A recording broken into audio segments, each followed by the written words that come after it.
Good morning, friends. Welcome to the 12th weekly lecture of our program Samachar Manthan.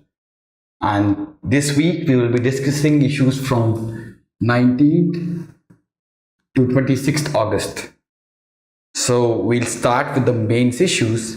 The first main issue for this week is criminalization of politics. So this issue was in news because Supreme Court has said that it can suggest the election commission that each and every party, when it welcomes any member, that member has to publish the criminal record. So if suppose tomorrow some ex-member joins a political party, he has to give an affidavit, and in that affidavit there will be a history of his criminal record, that how many charges are there on him, and the political party has to publish that. So the idea behind this is that the common people should know that this political party has how many criminals. So suppose if X party has 30% criminals and Y party has 10% criminals, so the common people will judge that Y party, though it has some criminals, but it is still better than the X party which has 30% criminals. Right now what we have is that only the lawmakers, if somebody is standing for the election, only he has to submit his criminal history to the election commission. But now Supreme Court is saying that it is thinking of advising election commission to do this thing. So after that, the people will have the idea that this party has this much percentage of criminal members, and it will kind of disincentivize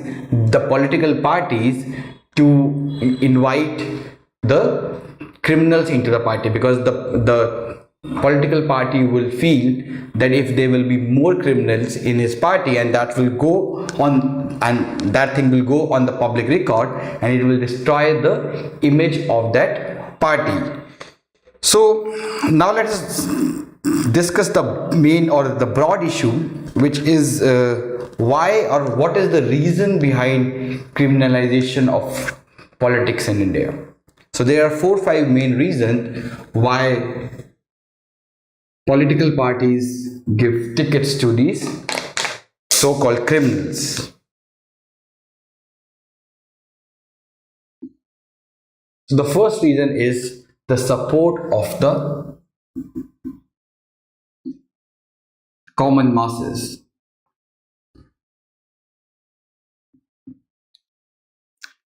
So see, ultimately in a democracy, it is the people who chose their elected representative. Now, if a criminal gets the support of the masses, then it incentivizes the political party to make him stand for the elections. And the reason why he gets support of the common masses is because, see, it's a very, there was one paper, I think in EPW or some 4-5 years back, in which it said that there is no criminal in India who only does wrong things. Every criminal in India also do some good things, right? They are, you think of any criminal, he, along with his criminal activity, he also does some social service. So that is why most of the criminals have this Robin Hood kind of a image, because they are doing some social service also. They have kind of a good, and they have a good kind of following in their caste or in their religion. That is why they get the support of the common masses during the elections, and that is why these guys win the elections. And since they win the elections, more and more political parties chose to make them stand for the elections.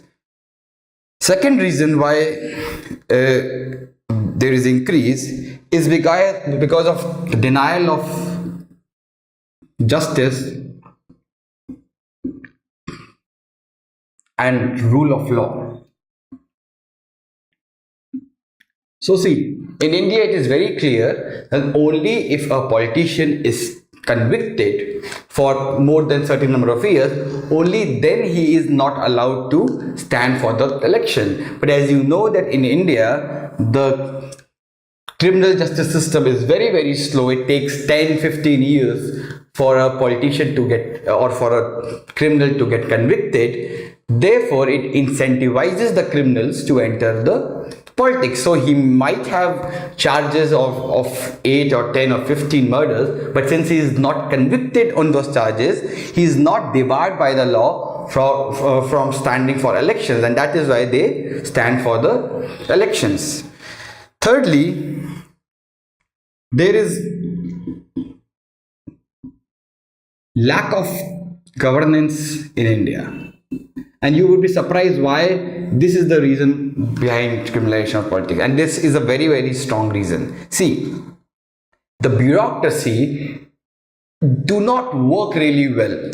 They don't take care of the needs of the people. They kind of, when they go to, when a common guy or a common mass go to a bureaucrat's office, he treats him with contempt, he do not do his job, etc, etc. Now these criminals, they kind of promise that you don't have to go to these bureaucrats, you come to me, you tell your problem to me, I will make sure that your problem will be resolved. And that is why you have people like Raja Bhaiya in UP. You have people like Atiq Ahmed. You have people like Shahabuddin. These people win elections because they promise to the people that your work will be done very smoothly. It will be kind of a single window clearance, and also the justice will be done as quick as possible. And that is why these criminals have so mass following, because people think that if I have any problem, I'll go to that person, I will tell, sir, this is my problem. That politician, because he has got a lot of bahubal or lot of what you call as muscle power, and even the bureaucrats are scared of him, he will just ring a call to that bureaucrat and my things and my problem will be resolved within 5 minutes. And this is because of the lack of governance of our bureaucrats. If our bureaucrats would have been doing a good job, this problem would not have arisen. And lastly, it is the winnability thing.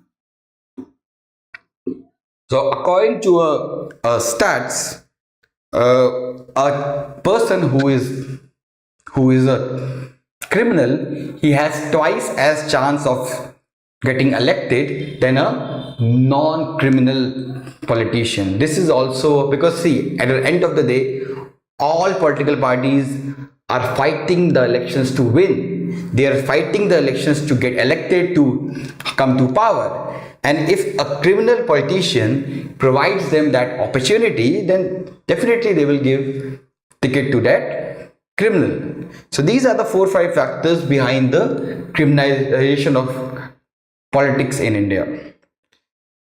Now, what are the steps which can be taken to curb the criminalization of politics? Let's look into this.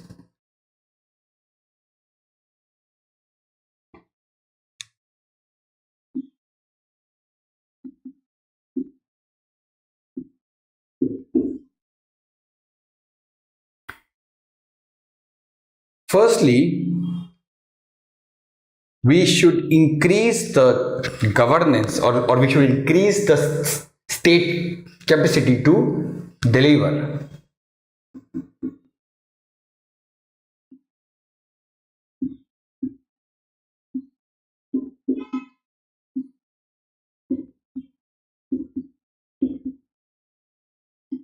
And how this will curb this, we have already mentioned in the earlier part, that if state's capacity to deliver will improve, if it will become more faster, if it will become less complicated, then nobody will require the help of a bahubali or a criminal to solve their problem, and therefore less number of people will vote for that criminal, because ultimately people know that he is a bad guy, but they vote for him because for them he is a good guy, he can get things done for them.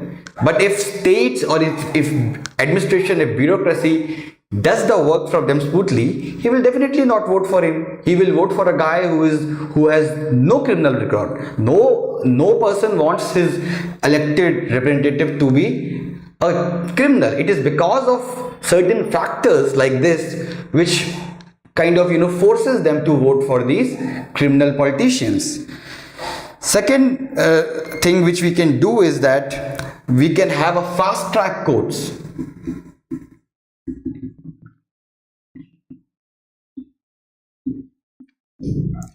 So in this regard, ex RBI governor Bimal Jalan gave one good suggestion. He said that okay, you allow these criminals to, or you allow those with lot of criminal charges to get elected, right? But after he gets elected, there should be a fast track court which should be established, and that court should give a final decision on that person within 3 months.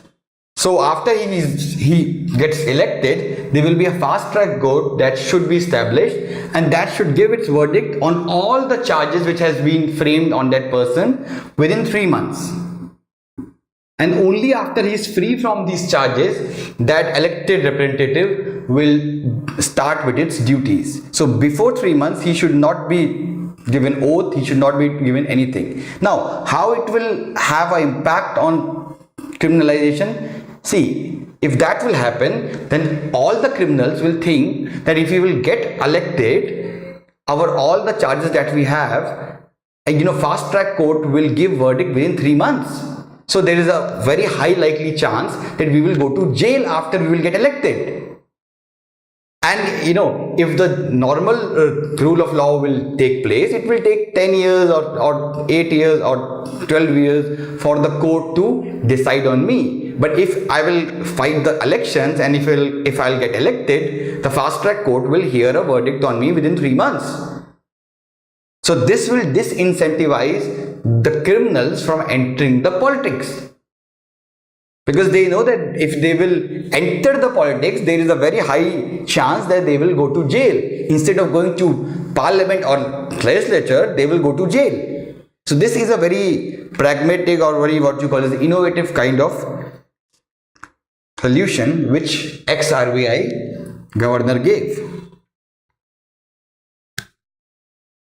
Thirdly, we should also, increase the awareness. So we have this ADR and all these working. So there is a need to increase the awareness, and in this way, the media can play a big role. If media can highlight that this political party has given tickets to so many criminals, if it makes the issue out of it, it will destroy the image of that political party, and that political party will be forced to ensure that from next time they will not give tickets to the criminals, because no political party in India wants to have a tag of a Gunda party.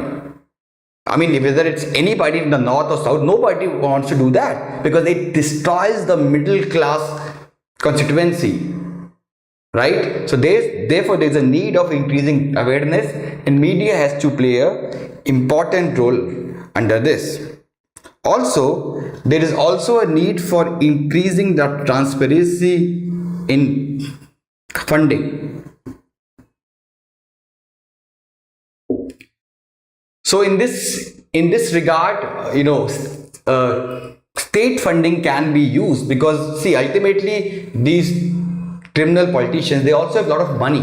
Then they don't just have muscle power, they also have a lot of money power, and therefore political parties have to rely on them, because they have no other sources of funding. That fighting an election is such a costly thing in India. Therefore you require money. The big parties have money, but the small regional parties, they don't have that much money. So if there will be state funding of the elections, and if there will be increasing transparency in funding, this will also disincentivize the political parties to rely on youngsters to get the funding. So these are the 4 or 5 things which we can do to solve the problem of criminalization of politics. So this ends the first issue. The second issue for this week is Supreme Court scraps the Nota option for Rajya Sabha polls.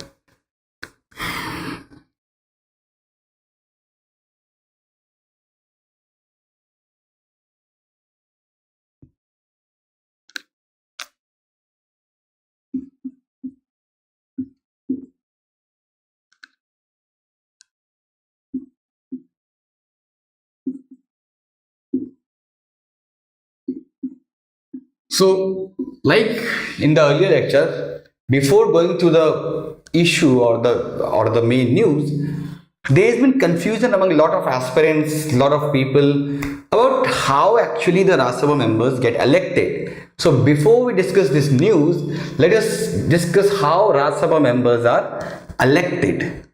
So, Rajya Sabha members, as you know, they are indirectly elected,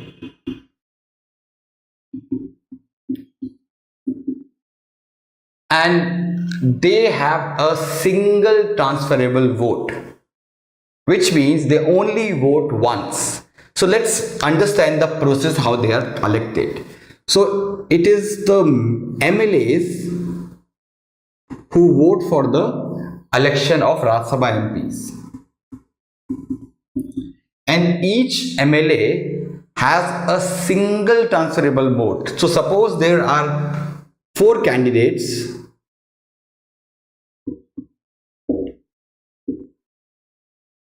and there is one seat, or suppose there are four candidates, so each MLA will give its preference. So suppose X candidate is his first preference, so he will write first. Y candidate is his second preference, Z candidate is his third preference, and A candidate is his fourth preference. So he will only vote once, but that vote is transferable in a way that he will give preferences. That candidate 1 is my first preference, candidate 2 is my second preference, candidate 3 is my third preference, and candidate 4 is my fourth preference. So the value of a vote of a MLA is decided by a formula.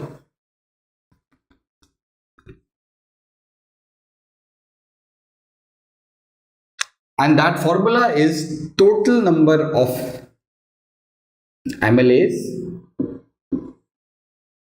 into total number of vacant seats plus 1, and here is plus 1 into 100. So let's take an example. Suppose there is a state called Maharashtra, and Maharashtra has 200 MLAs, and suppose there are 4 seats which are vacant in Maharashtra.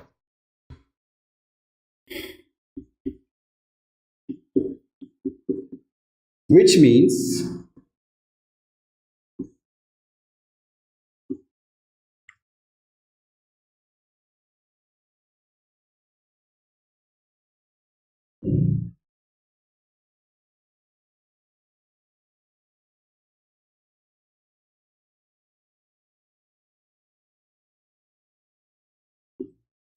means each MLA or each Rajya Sabha candidate requires the support of 4001 MLAs or 4001 votes to get elected, which technically means he needs a support of 40 MLAs to get elected.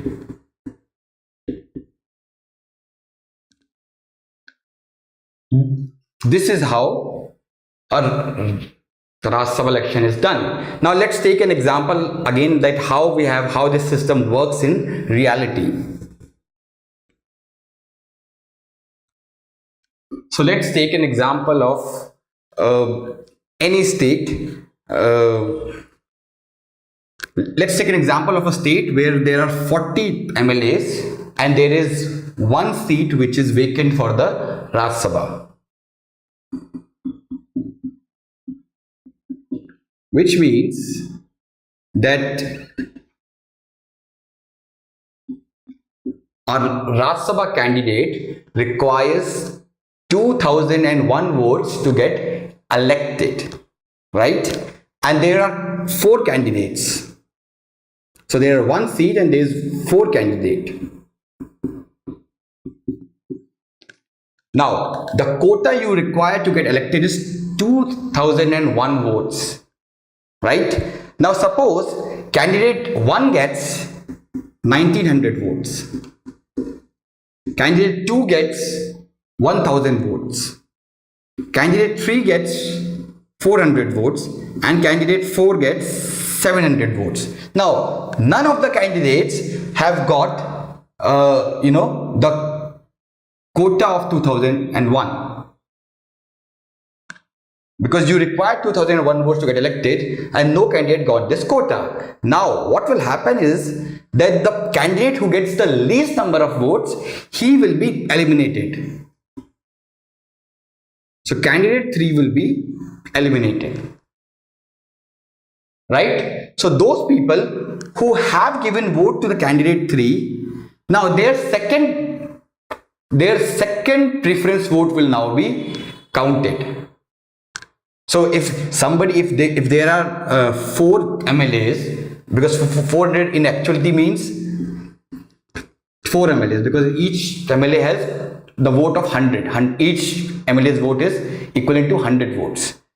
So these 4 MLAs, they must have given a second preference also to any other candidate. So their first preference is 3, but they have also given some second preference vote. So after he is eliminated, the second preference vote of these 4 MLAs will then be counted. And suppose in the second preference vote, candidate 1 gets 150 votes, candidate B gets 100 votes, candidate C gets 100, and candidate gets 50. Now candidate 1 now gets 2050 votes, which is more than the quota of 2001. So candidate 1 will then get elected to the Rajya Sabha. If suppose in the second preference vote also none of the candidates get the simple majority, in that case the third preference vote would be counted. If in third also nobody gets the quota, then the fourth preference vote will be counted. So it will go on like this till a candidate gets a required number of votes to get elected. This is how Rajya Sabha or this is how a member is elected to the Rajya Sabha, right? You get every MLA gives first, second, third, fourth, fifth, sixth, seventh, eighth preference. And if on the basis of first preference vote a candidate gets elected, it's very good. If not, then the second preference votes of the MLA will be counted. If not, then third and fourth, and it will go on like that, right? So this is how a Rajya Sabha member is elected. If you have any doubts after this, you can ping me on the Telegram, or you can ping me, or you can call me.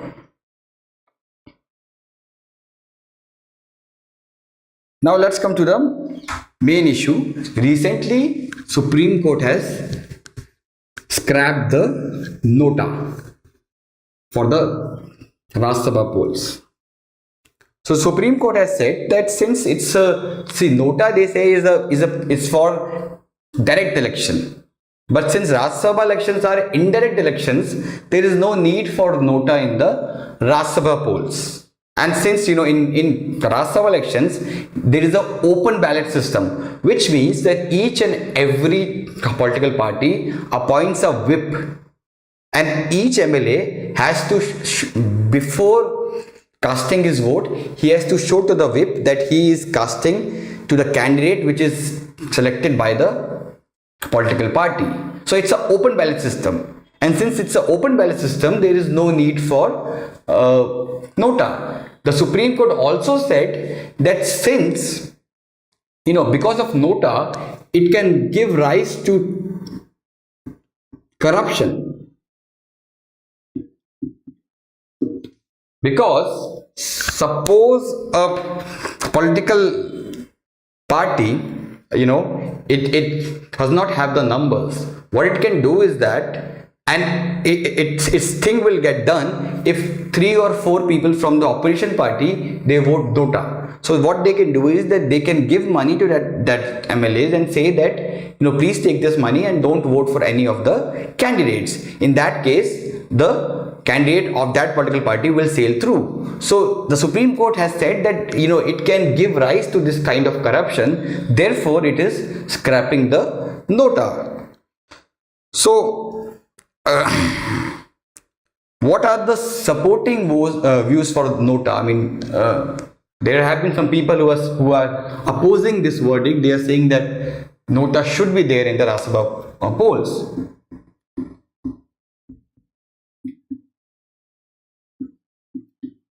So it says that, if because as you know that political parties in India have not been democratic enough, and usually the Rajya Sabha candidate is parachuted from the high command. They don't ask the MLAs that we are choosing this candidate, are you guys okay with this? And then they do a voting, and based on the voting they select the candidate. It's most of the time it is these rich businessmen who say that we will contribute to the party funds, please send us to the Rajya Sabha. So in many cases, some of the MLAs, they get disappointed that you are choosing this candidate, he is against the ideology of the party and all. So nota gives them the option to deliver a protest against its own political party. Nota gives them the option that they will not vote for the other parties, or they will not vote for the other party's candidate, but they will not vote for they will not vote for their party candidate also. So it gives them a choice to register their protest, and that is why they say nota is important. And also nota incentivizes the political parties to ensure that the candidates that they choose the candidate after getting the permission of the MLAs, or the candidate should be the person who is also the choice of the MLAs. It incentivizes them. So this is the reason why this is why the experts are saying that nota should be there. The political parties on the other hand are saying that Election Commission introduced this nota for the Rajya Sabha polls without doing any constitutional amendment, and therefore they said that it should be scrapped. So if, and this is for your prelims knowledge, that if some MLA uses nota, or if he votes against the party candidate, he cannot, or his MLA thing will not, or he will not be disqualified as an MLA. The maximum punishment he can get is that he could be expelled from the party, but he will continue to remain as an MLA even if he votes against the will of the party, or if he votes for the nota. So this ends the second topic, which is SC scraps nota option from the Rajya Sabha polls. Let's move to the third issue, which is section 295A, and this was in news because the Punjab government has proposed to amend Article 295A, and the proposed amendment says, or it gives, life imprisonment for whoever causes injury, damage or sacrilege to the Guru Granth Sahib, Quran, Bhagavad Gita and the Bible. So as you know that in Punjab in last few years there have been incidences of communal violence because of burning of books or destroying of any holy book. So that is why, in order to prevent that in future, the Punjab government is bringing this law. So let us first understand what is section 295A.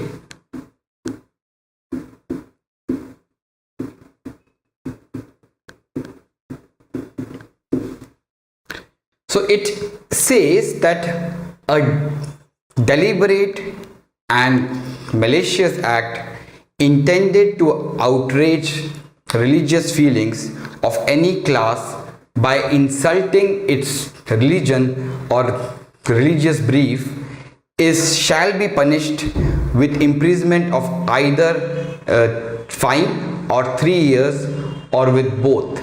So this section was introduced during the British era, and the British, as you know, they were very, they used to do a policy of appeasement towards these so-called radicalized or so-called what you call as orthodox groups. And because the orthodox groups thought that, it's kind of in a simple word, it's kind of a blasphemy law for India. So like you have in Islamic countries, you have blasphemy laws which says that if you disrespect the Prophet or the Quran, you could be punished for life or in some countries by death. It is kind of a milder version of blasphemy law for India. So it does not prescribe death, but it says 3 years in jail. So what are the arguments in favor of this section? So the only argument which is in favor of this section is that in a religious, multicultural country like India, each and every person should respect the feelings of other, or it should respect the feelings of people of other religion. Therefore, nobody should do by the act of writing or by saying, nobody should commit some kind of activity which can increase the chances of communal violence, which can increase the conflict between two communities or two communities. So this is the main argument in favor of this section. There is also very strong argument against this section.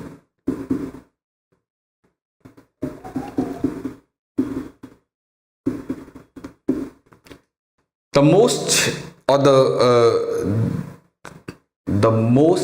dangerous outcome of this section is that it provides broad ambit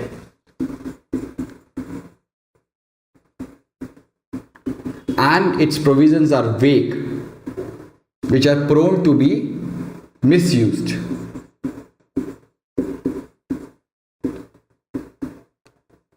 So how will you prove in court of law that you have done that deliberately, or you have done that with an intent to create disharmony among the society? How will you prove that? These are very vague, these are very subjective terms, and the provision under the law is that it is non-bailable, and it even does not recognize truth as defense. So if somebody can prove in the court of law that what I have said is truth, what I am doing or what I have written, I have quoted from the holy book. Even if you can prove that, in that case also you will be proved guilty. So that is kind of a nonsense thing in a civilized society, in a 21st century. It is a silly thing to do, right? Second argument against this section is that this section was introduced, or the inspiration of this law came from the blasphemy law of Britain. Because at that time when it was enacted, it was the Britain which was ruling over India. But in Britain, this law has been abolished. So, I mean, the source of inspiration from where you got this source of inspiration, if that country can abolish this law, why could you not abolish this law? And Britain also is a very multicultural, it's a very multi-religious society. So if they can do it, why should you don't do it?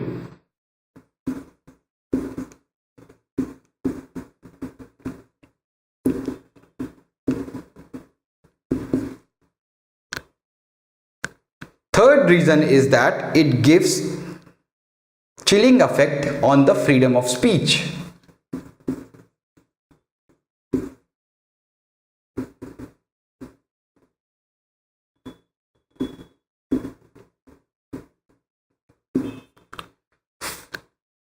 Fourth reason is that IPC already has other laws to deal with incidences where somebody gives a hate speech.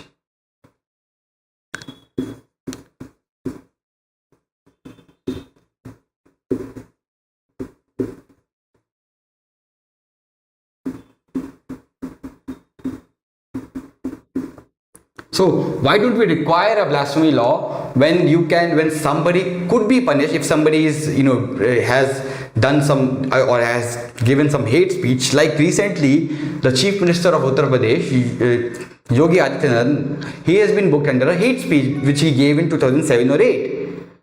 So he is not booked under the section 295A. He is booked under the hate speech thing. So if somebody gives a hate speech, there are a lot of provisions in the IPC under which he could be punished, right? So we don't require a separate 295A for that thing.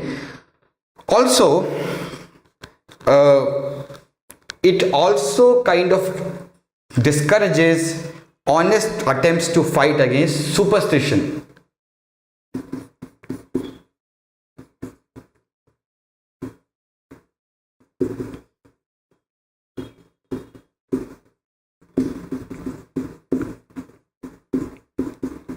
So see, ultimately, all religions, I'm not being an atheist, I don't discriminate on religions. All religions somehow, they involve some amount of superstition. And if somebody works in that front, then somebody can claim that he has hurted my religious feelings by launching a campaign against that superstition, and this guy could be booked under the law and he could be jailed for 3 years. So this discourages the rationalists. This discourages those people who have been working at a grassroots to end or to eradicate these superstitious activities or these acts. And as you know, in India we still have so much superstition among the people. It's even there among the UPSC aspirants. They also have the superstition, if they don't eat non-veg that day, they will clear UPSC. I know a lot of people, they have left eating non-veg for 1 year because some Baba has said to them, if you will not eat non-veg for 1 year, you will get selected, and none of them got selected. Mark my words, these are all superstitions. The only way to clear the exam is to study hard, to have a right approach, to have a right book, to have a right strategy. No other thing could help you in clearing this exam. Also, under this section or because of this section 295A, lot of artistic, a lot of literary expressions, a lot of artistic work, a lot of literary work, they have also come under the scanner of this law, and this is kind of killing the freedom of what you call as express someone. So if you remember, I think 2 or 3 years back, there was this comedian Kiku Sharda. He made fun of this Gurmeet Ram Rahim Singh, and Gurmeet and the followers of Ram Rahim Singh have registered a complaint that he has hurted our religious feelings by making joke of our so-called saint, self-acclaimed saint Gurmeet Ram Rahim Singh. And Kiku Sharda was booked and he was arrested. So that would, and he was doing just a comic act. And not just him, even M.F. Hussain. M.F. Hussain was also, his works was also considered as a blasphemous work, and he was also, booked under this section. So, somehow it deters the freedom of art and freedom of expression. So what is the stand of Supreme Court on this issue? And if you remember, even Mahendra Singh Dhoni has also been, booked under this act. So even a person of the stature of Mahendra Singh Dhoni can be booked under this act, then you can understand how this section could be misused.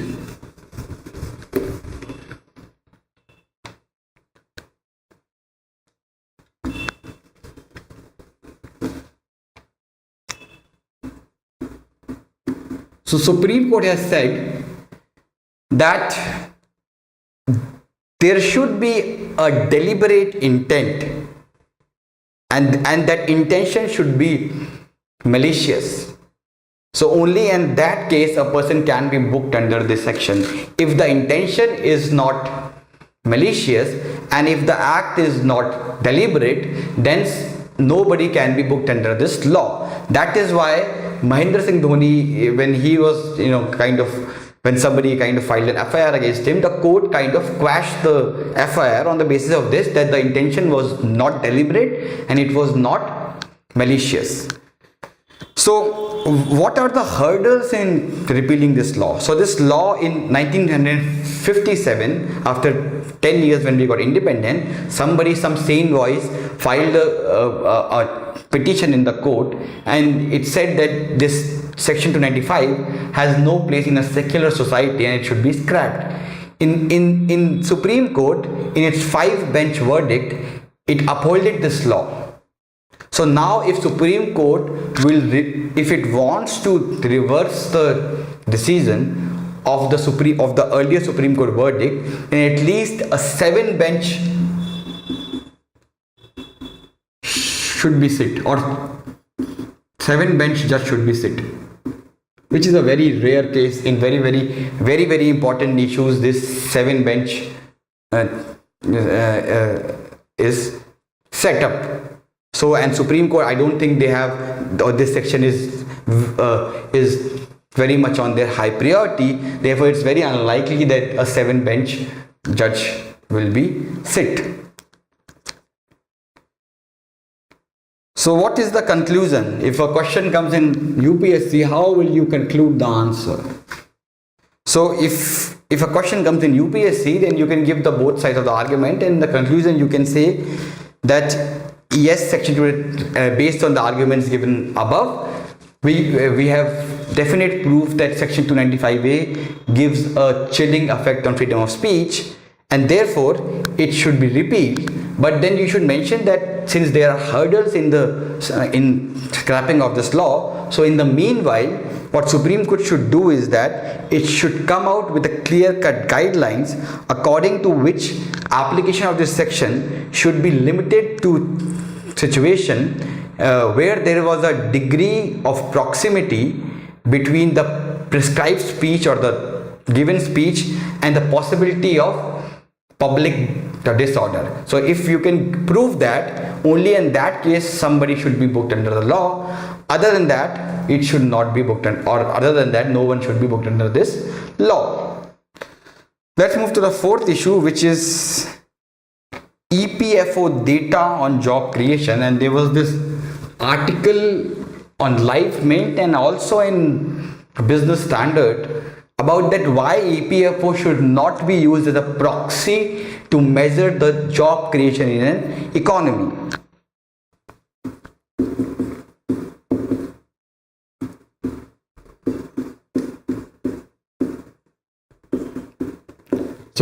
So EPFO data it shows that as many as 47.13 lakh jobs were created between September 2017 and June 2018, and it said that these are the people who have enrolled in the EPFO. That is why these are the number of jobs that have been created.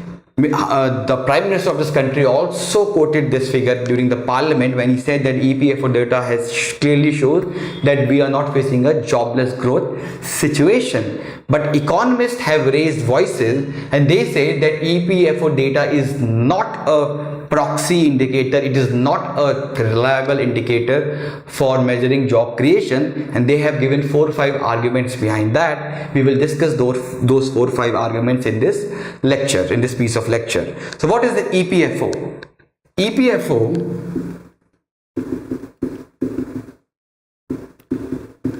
is Employee Provident Fund.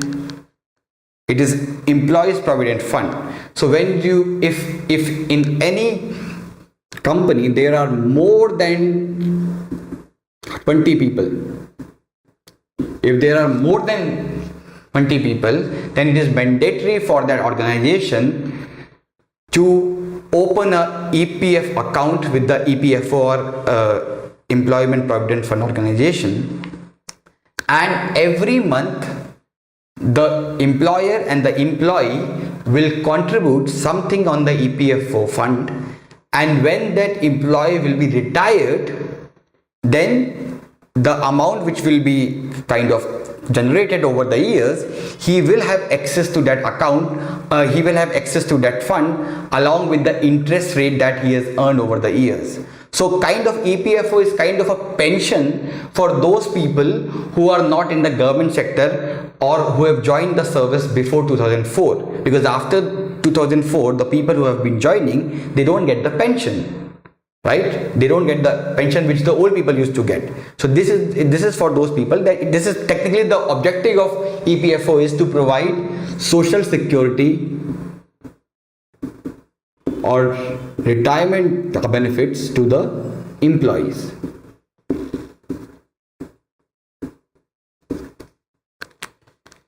So why the economists are raising concern? There are 3-4 main issues. First is there is no clarity.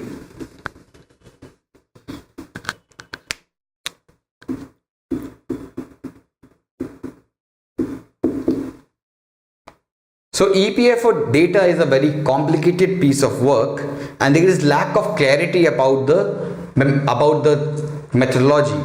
So EPFO does not say that if somebody shifts the job from company A to B, so whether that person's earlier EPFO account, whether it is closed or not. There have been number of RTIs against the EPFO, but EPFO has not disclosed that whether a person who has shifted his job from A company to B company, both his accounts are counted while measuring the total number of EPFO accounts, or whether his earlier account it's closed. So EPFO is silent on that.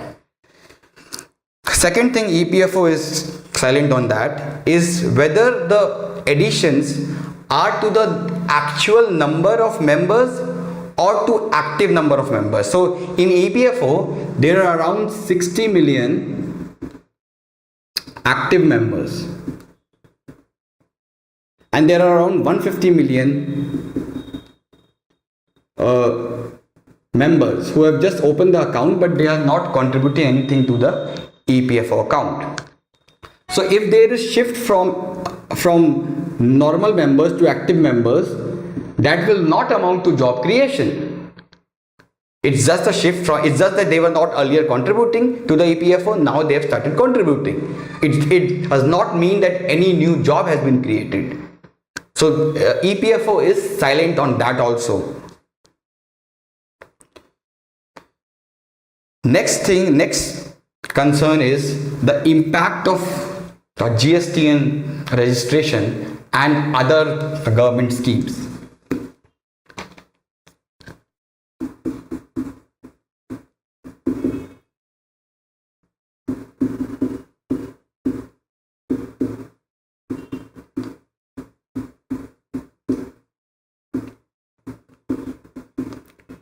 So if you would have watched my economic survey lecture, if you have not watched, you should watch it, because some issues I have made it clear in those lectures. In the GST chapter, in that I said that after GST, a large number of informal enterprises, because GST has made it very simpler for them to get themselves registered there, right? The process has become really flexible. It has become really easy. So because of this, a large number of unorganized enterprises, they have registered with the GSTN, and since earlier we had no data about them, after being registered in the GSTN, they have come within the ambit of the EPFO. It does not in actuality mean job creation. No new jobs have been created. It's just that earlier they were unregistered, now they have been registered under the GSTN. So if you can calculate that, because of number of, and since most of them who joined GSTN, they also joined the EPFO. Since because of that there have been new additions on EPFO, then that does not mean new job creation. It's just the old thing. It's just that they have now come under the organized sector. Also, government has launched a scheme called as Pradhan Mantri Rozgar Protsahan Yojana, And under this Rozgar Protsahan Yojana, government has said that for every new job that you will create, for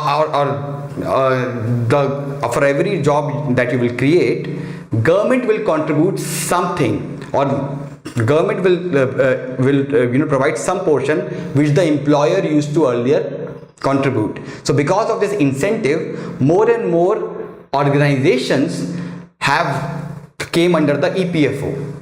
Because now the employer feels that I am not paying, the government is paying on my behalf, so let's open the EPFO accounts of my workers.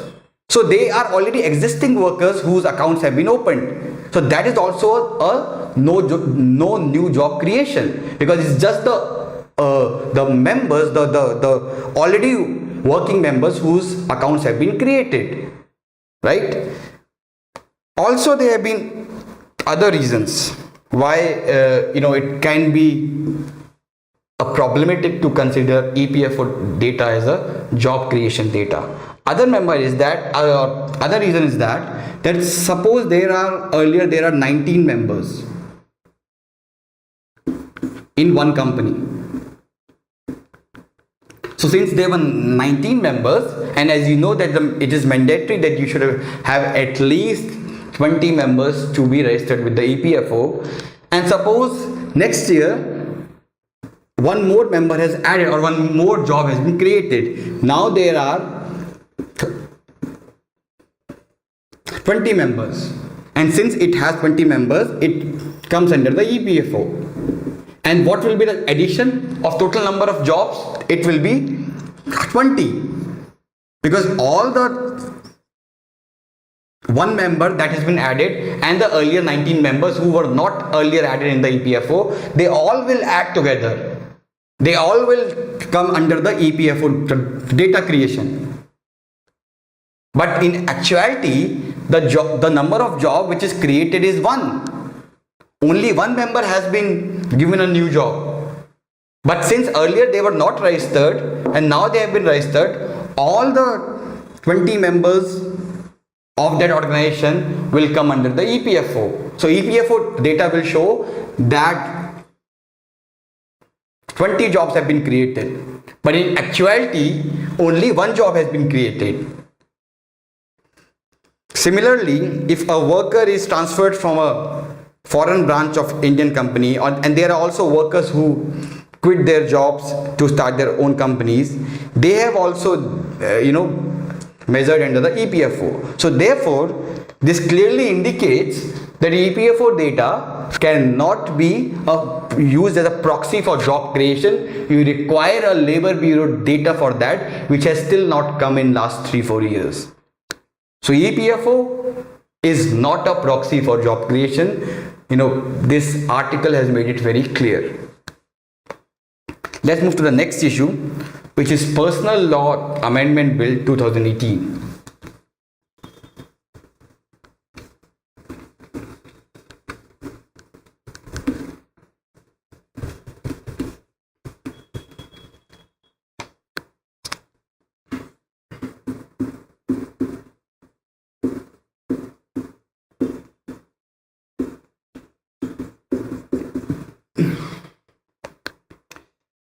So this bill is brought to amend the law in order to remove the stigma attached with the leprosy patients. So there have been 110 laws in India, state and central laws, which discriminates against the leprosy patients, because leprosy, as you know earlier, it used to be an incurable disease in the earlier time. So these laws were enacted according to that time. So leprosy patients it was considered, if you had a leprosy, it was fine if somebody discriminates you, if somebody isolates you. Leprosy was also the ground for divorce. So all these discrimination the leprosy patients used to face. Now that with modern science, modern medical science, leprosy can be easily cured, we don't require this kind of discrimination anymore. So therefore, government has brought out with this Personal Law Amendment Bill, and under the bill, It attempts to end the discrimination against the leprosy patient in various central laws, like the Divorce Act of 1869, that the Special Marriage Act 1954, Hindu Marriage Act 1955, Hindu Adoption and Maintenance Act 1956. The bill also eliminates leprosy as a ground for dissolution of marriage or for divorce. It also is meant for integration of leprosy patient into the mainstream. So this law has come based on the recommendations of the National Human Rights Commission, Law Commission, and also the UN. In UN in 2010, there have been a resolution which have been passed against leprosy, and India has signed and ratified that resolution. Therefore, we are forced now to enact a law like this. Let's move to the sixth issue of the week, which is ILO or Indian or International Labour Organization report flags wage inequality. So there has been a recent release of report by the ILO, and the name of its report is India Wage Report. And the report says that real wages in India have been doubled as comparison from 1993. So the idea or the motive of this report was to measure that whether after liberalization there has been improvement in the condition of labor or not. So it says that the average wage per labor per day was 128 rupees in 1983. This is the real wage. So real wage means that inflation has also been taken care of. So, and in 2011 this has been doubled to 247 rupees. But the report has also highlighted 3 or 4 main concerns, and these concerns are the following.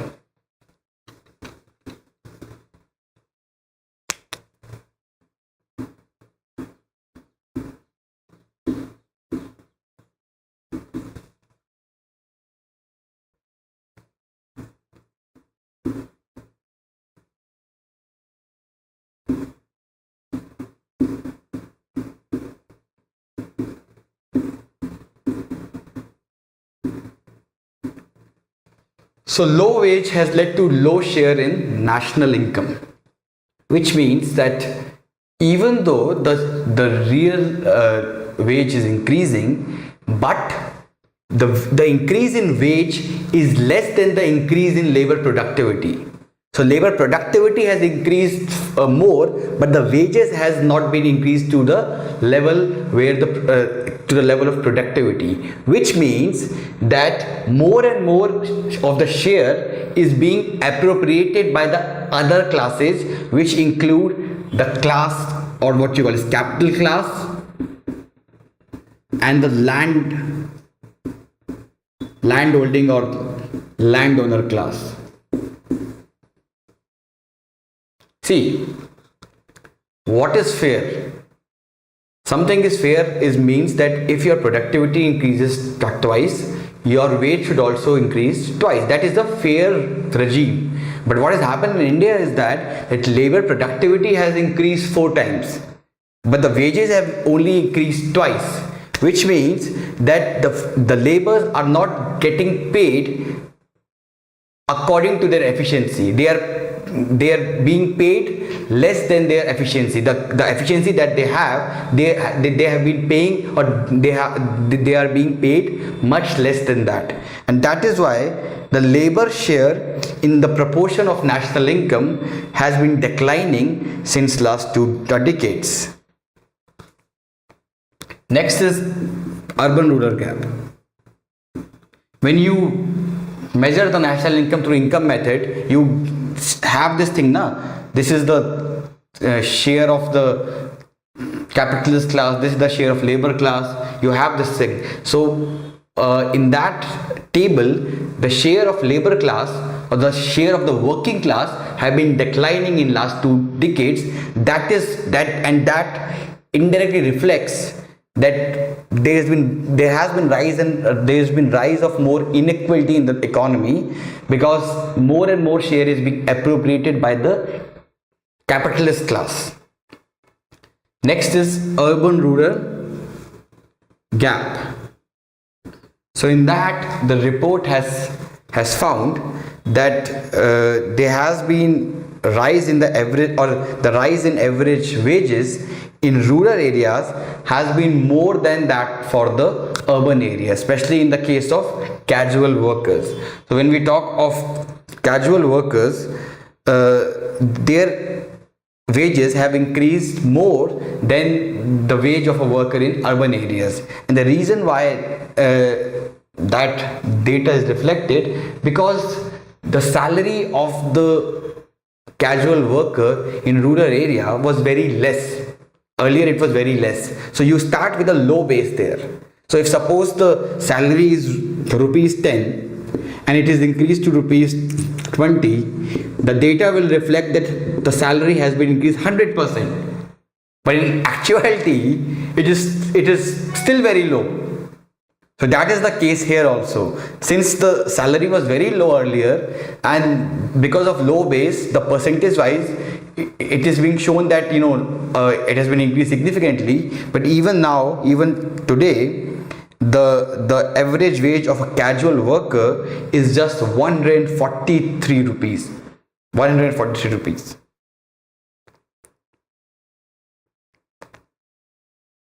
Also, the daily wage in urban areas is twice or more than that of rural areas. So in urban areas, the average wage of a worker is rupees 384,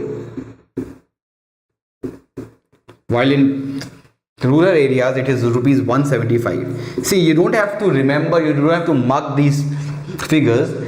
You can remember the general trends, that it is twice more or it is thrice more, that you can remember.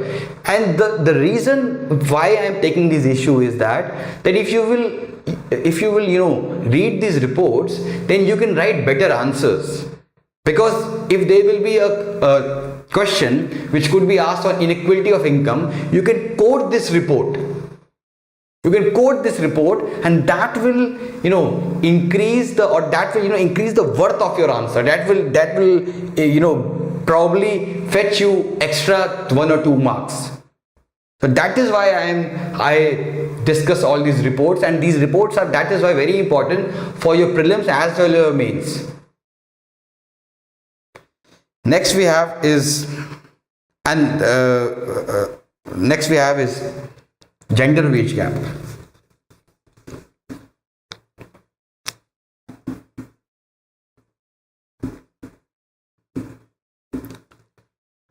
When we talk of gender wage gap, it has been decreasing. That's a good news. So it has decreased from 48%, which means the difference between the salary of a male and a female. So in 1993, the salary of average male used to be 48% higher than that of a average female. Right now it is 34%. And in female, the lowest salary among any group is that of a female casual worker in rural areas. It is just 104 rupees per day. Now let's look into the other thing, which is the concerns, or let's look at what are the suggestions which are given by the report to improve the situation or to reduce this gap.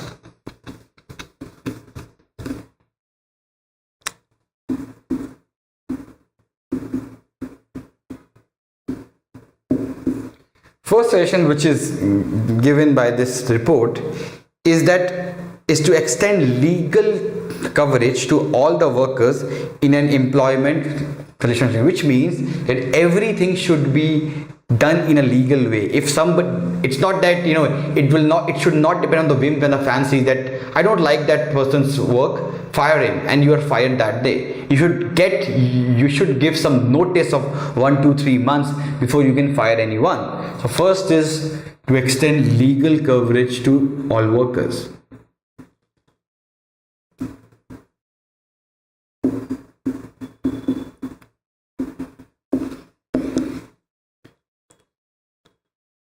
Second is to ensure that every worker gets minimum wage, because we have the minimum wage laws in India, but they're hardly implemented on ground. So second prescription it gives is to ensure that every worker is, because the report shows that around 41% workers in India or around 31% workers in India are paid below the minimum wage.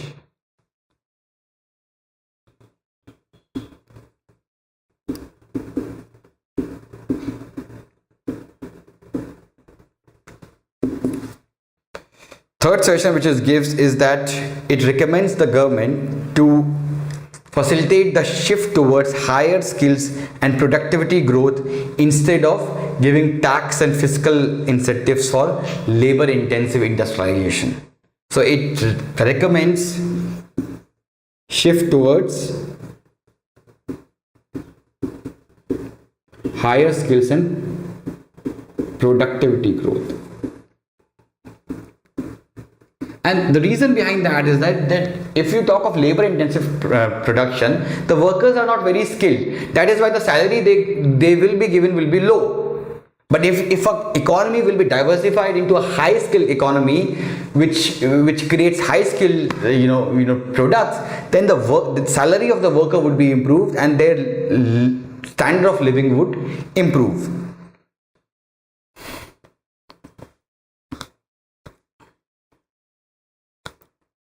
It also recommended promoting equal wage for equal work concept,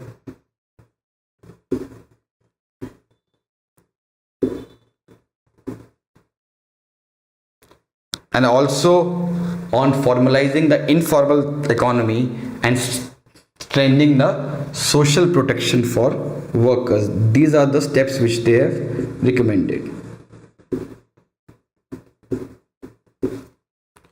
Let's move to the next topic, which is calamity of severe nature. This is actually a prelims topic and I can take it in prelims also, but let's discuss it here. Could be used in your disaster management syllabus.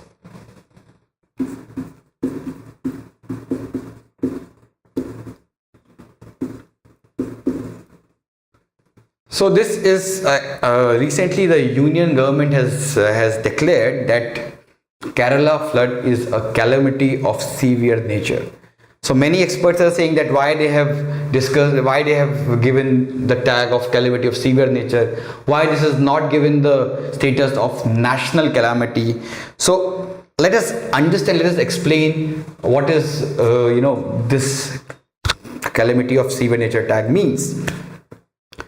So according to the National Disaster Management Authority, if any calamity takes place in any state, the primary responsibility of tackling that calamity lies on the state government. It lies on the SDRF or the State Disaster Relief Fund. Right? The central will not contribute anything. Only when the calamity will be declared as calamity of the severe nature, the central will contribute. So if any calamity will be declared as calamity of severe nature, then central will contribute funds from the NDRF. Otherwise, SDRF will be the funds from the SDRF will be used for tackling the calamity. Also, according to the NDMA Act and the rules, there has been no provision in the laws or the rules for the government to designate any calamity as a national calamity. So those who are saying that why this calamity has not been declared as national calamity, they don't know the fact that under the law, the central government cannot declare, it's just the use of the word. They can just call this as that they have declared national calamity. Otherwise, there has been nowhere written in the NDMA rules and act that a central government can declare any calamity as national calamity. it is only written that central government can declare any calamity as calamity of the severe nature. So let's look into the other things, that how are the NDRF and SDRF funded. This could be important for your prelims exam.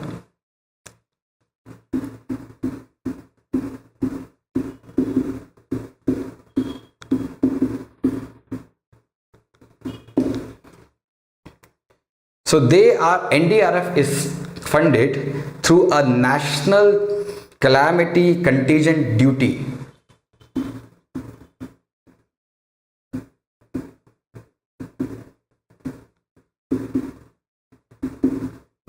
And this duty is imposed on non-merit goods, like, or what you call as sin goods, like pan masala, chewing tobacco and cigarettes, etc. And also with some budgetary provisions as needed.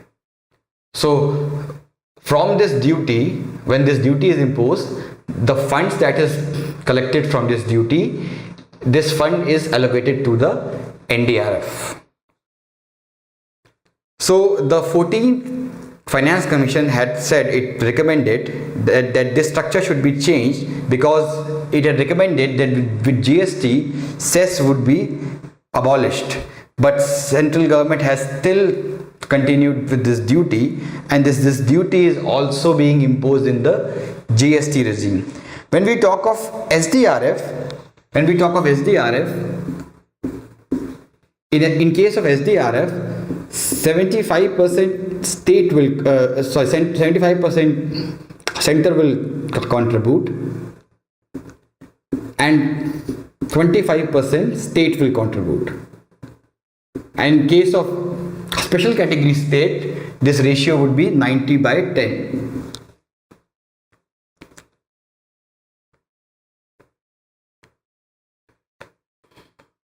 Let's move to the next issue, which is an op-ed, sovereignty and sensitivity on India-Bhutan relations. In the next lecture, next week, I will be discussing on this data localization issue, which is a very burning issue. I will discuss it in very detail. This week I didn't have time, so I kind of ignored it. But next week I will be discussing on data localization issue. It is a very, very important issue for your exam.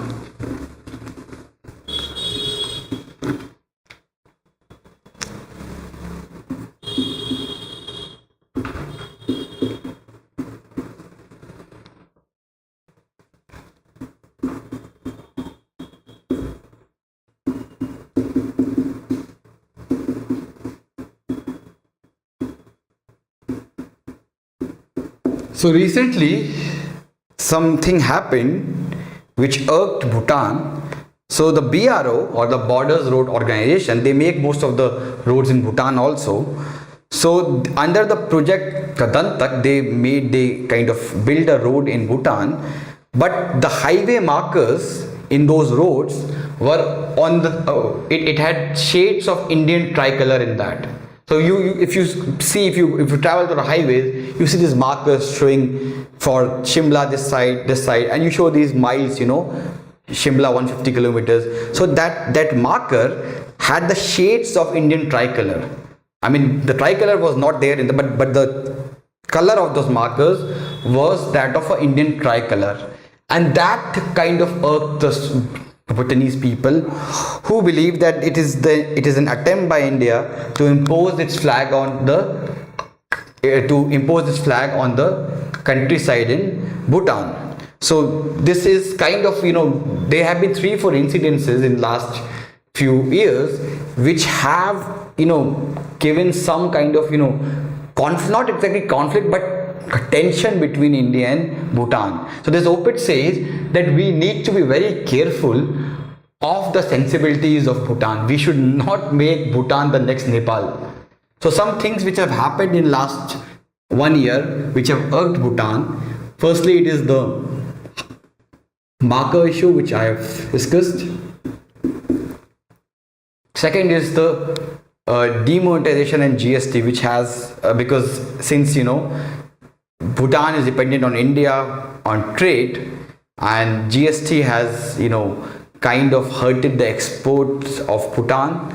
Also, demonetization, because Indian currency is widely used in Bhutan, demonetization also adversely affected Bhutan.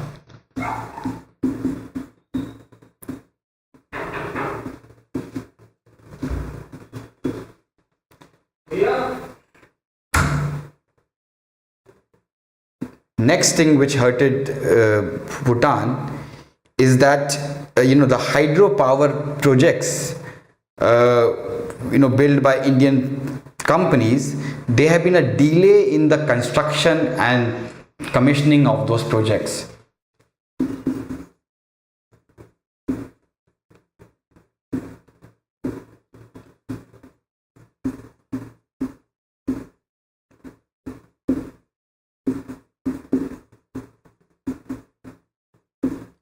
And that is increasing the debt on the Bhutanese government. And fourthly, the Doklam issue. So many experts in Bhutan are saying that they were in a position to solve the Doklam issue themselves, and they were talking with the Chinese, and they were about to solve this issue, but India interfered in between, and now the situation is again to the rock bottom. Now it's very now Doklam issue. Now India is negotiating on the behalf of Bhutan on the Doklam issue. So this is also kind of affecting the people in Bhutan. They are saying that it was our dispute, we should have, and we were almost done with the deal. India interfered, and now now China has become more aggressive because of that.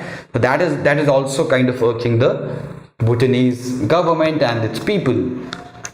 So we should ensure that that's what this article says, that we should ensure that we don't create a new Nepal. With Nepal we did the same problem. We tried to interfere too much, and that is how we got this tag of Big Brother. Now that Bhutan, see, every country with time, they start. A country 50 years back was different from that it is now. 50 years back it was more insecure. Now Bhutan feels that it is more secure. It should have their own independent foreign policy. It should take their own independent decisions, and therefore we should not look as we should not be looked as a big brother in the Bhutan or among its people. So we should be careful of the sensitivities of the Bhutanese government and the people. We should also ensure that we don't do a kind of debt trapping that China is very famous for, and we should ensure that all the concerns raised by Chinese or by the Bhutanese government, these concerns should be addressed as earlier as possible. Let's move to the next issue, which is, what does the falling rupee mean for you and the economy? It is part of the explained in the Indian Express.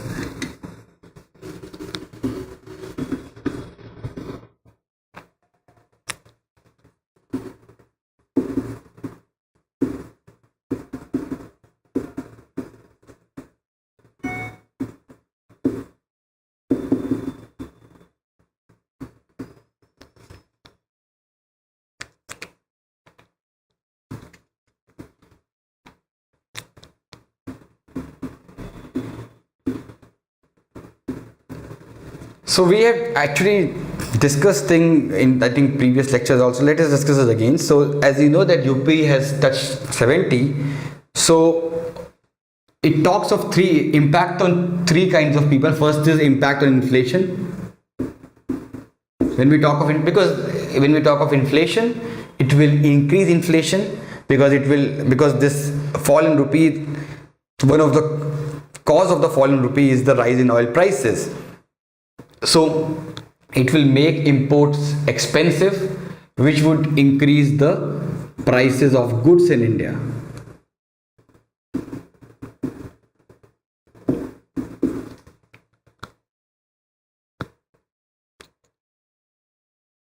Also, since input, since oil is used as an input in various industries, it would have a impact on industry wide, or it will have a wide impact on the inflation in the economy. Next is growth, or what you call as GDP. So there are two school of thoughts here. One school of thought says that since it will make our exports cheaper outside, it will give a fillip to the economy. It will boost economic growth. The other thing says that, or the other group says that it creates uncertainty in the economy, because as the currency is falling, it will disincentivize the investors to invest in India, which will have negative impact in India. And as I have discussed in the earlier lectures, that in India, most of the things that we import, we don't produce ourselves. So that is why, it will not reduce the imports. The imports will continue like that, and the exports, since the depreciation is not very high, so it will not have a major impact on exports. So ultimately it will lead to the high current account deficit in India.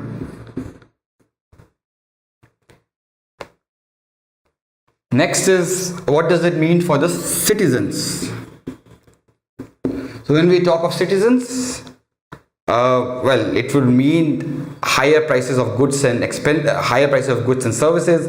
The citizens who are studying abroad, their fees burden would increase. Those who are traveling abroad, they will have to pay more money for that. And in the medium run, but on the other side of the thing, it will give boost to tourism in India, because now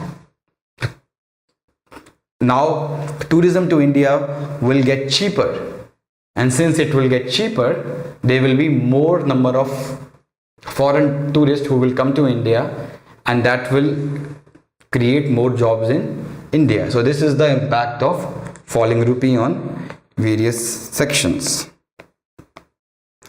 Let's move to the next issue, which is strengthening the federal link. So this is the op-ed, and this talks about the state, this talks about the most neglected constitutional institution, which is State Finance Commission. So as you know, that State Finance Commission was created after the 73rd and 74th Amendment, and it plays the same role which the Union Finance Commission plays. So what does the UFC plays? UFC decides the share of revenue between center and states and states, right? So the role of UFC is to reduce the horizontal gap or the vertical gap. So in this scenario, horizontal gap means differences between disparities between the states, and vertical gap means disparities between the center and the states. When we talk of SFC, State Finance Commission, they decide on distribution of revenue between the states and the local government, which includes the municipalities and the panchayats. So while the UFCs, or the Union Finance Commission, it has played an important role, and even central government gives importance to UFC, this op-ed says that same is not the condition with the State Finance Commission. So it mentions number of issues in the functioning of the State Finance Commission.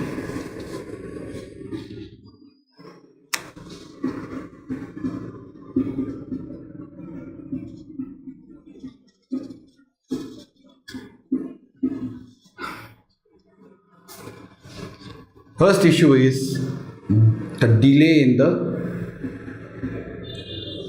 formation of SFC. So while UFC is automatically established or created after every 5 years, same is not the case with SFC. And according to the data, so since in 1983 it was supposed to be established, so at least we could have, or we should have, at least 5 state SFCs till now. But in reality, only there are only 3 SFCs which have been created in most of the states, which means that after 5 years, automatically SFCs are not created. There have been delays. Sometimes there have been 3-4 years of delay. So one state finance commission submit its recommendation for next 3-4 years, next SFC is not created. That has been a major problem in most of the states.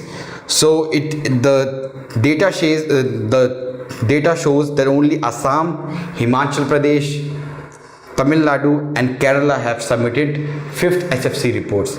In most of the states, the SFCs have not submitted more than 3 reports. Next is SFCs are treated inferior to UFCs.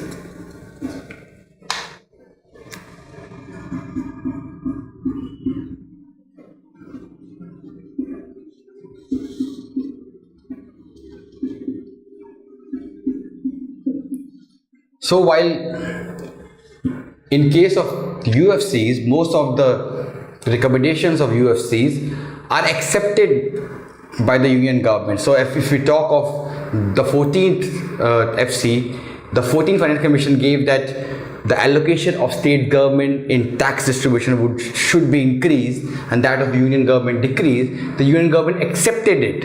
But in case of SFCs, they are not treated seriously by the state government. Most of their recommendations are not accepted and they are also considered inferior to the UFCs. But in fact, they are not inferior because it is like UFCs, they are also mentioned in the Constitution of India. So the Constitution of India gives them the same status as that of the UFC.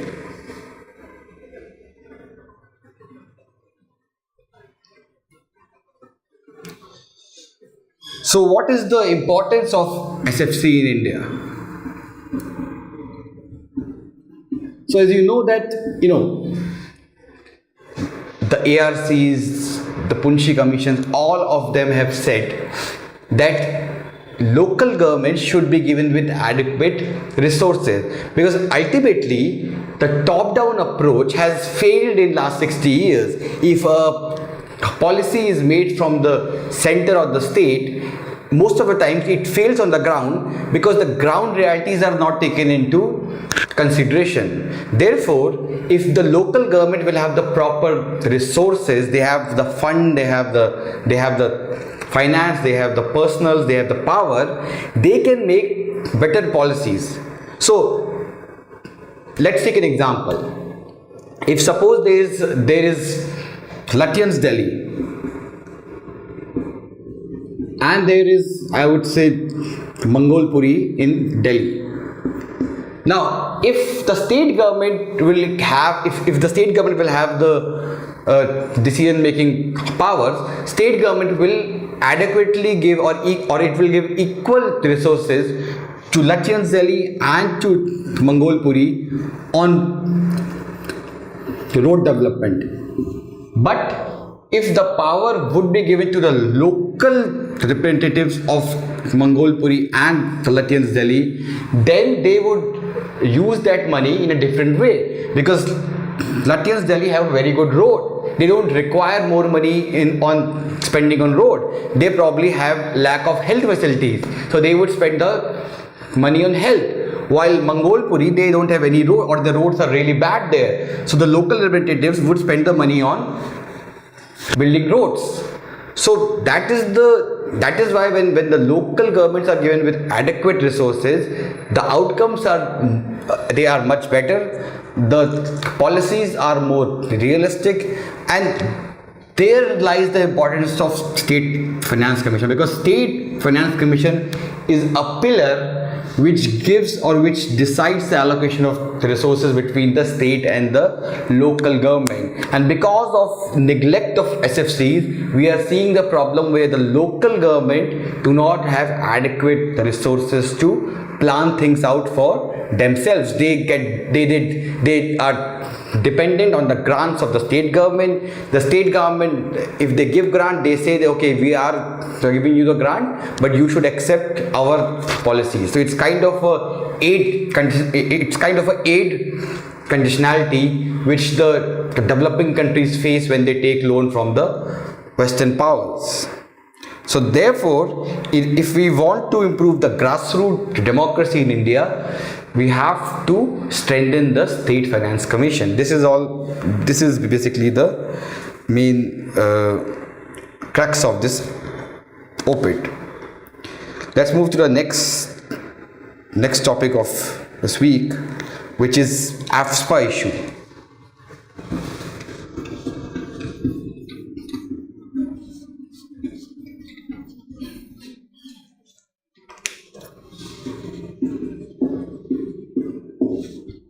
So AFSPA, most of you must have been aware of the Armed Force Special Powers Act, which to many it is necessary to keep the areas which are disturbed under control.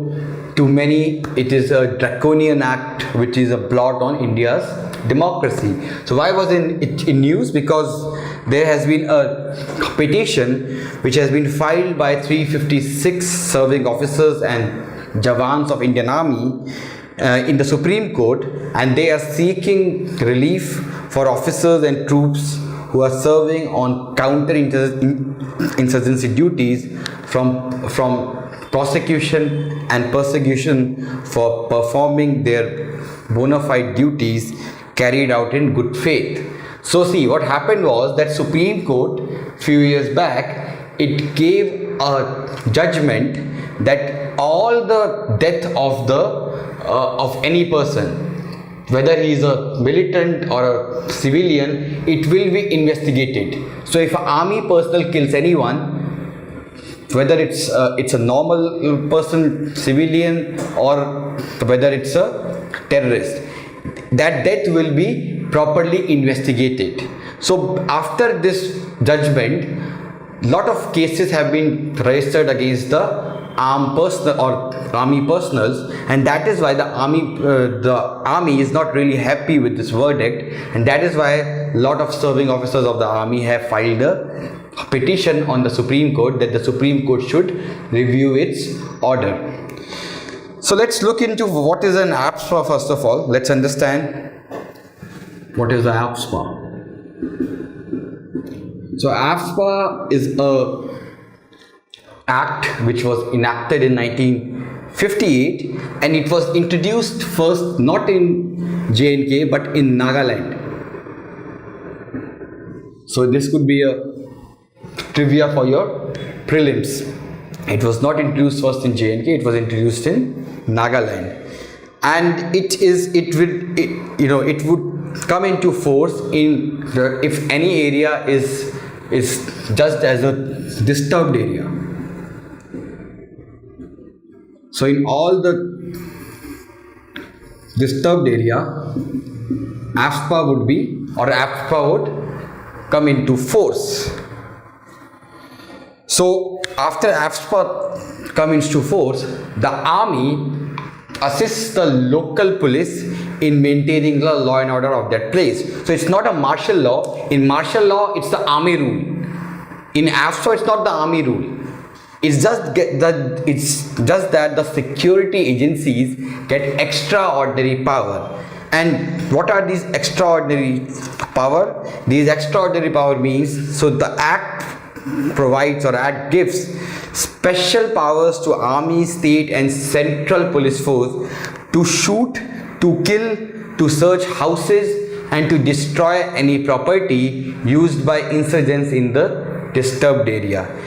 It also provides army personals with safeguards against malicious, vindicative and frivolous prosecution. Also, no FIR is required to be launched by army for any action which it takes.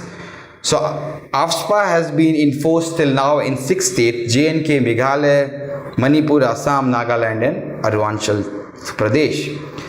So what are the criticisms of AFSPA? Let's look into this first. Then we will look into the other side of the argument.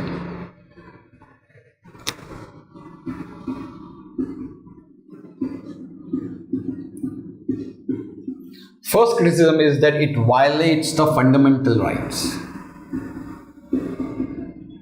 So how it violates the fundamental rights? First of all, the section 4A of the army gives the power to the, or section 4A of this act gives the power to the army to shoot, or it can shoot to kill, but that violates the article 21 or right to life, because ultimately constitution says that there should be a proper legal procedure after which you hang somebody, but there should be a judicial trial. There should not be an extra judicial trial. Then section 4B of this act says that army is allowed to search any house without warrants, and this violates the right to privacy, the right to liberty, all these things it violates. Then section 121 of this article says that armed forces can disperse any civil assembly, and this violates the article 19, which is the right to assembly. Also, under this article, or under this law, the judicial magistrate permission is required while arresting, and that violates article 22. Also, under this, army has the power to stop and search any vehicle, which is also the violation of right to privacy. Second criticism of this AFSPA is that it violates the human rights. So recently the UN report says that India's track record in Kashmir is not very good, and they have held AFSPA to be responsible for that, because they say that AFSPA does not, it violates the human rights of the civilians. You can't just arrest anybody, or you just can't kill anybody. That happens in dictatorship. It does not happen in a democracy. Third criticism of this is that it overrides the CRPC, or the Criminal Procedure Code. Also, this law has been criticized because it has led to some, 99% of the army people are good, but 1% of them, they because see, if you give so much power to an army, that it's very natural, it's not related to Indian army. Any army in the world, if you give them unlimited power, there would always be some black sheep who would misuse the law, and that is happening with AFSPA also. So it has been, some army personnel are abusing the law, and they are, and because of the shield which this law provides, they are rarely punished for the crimes.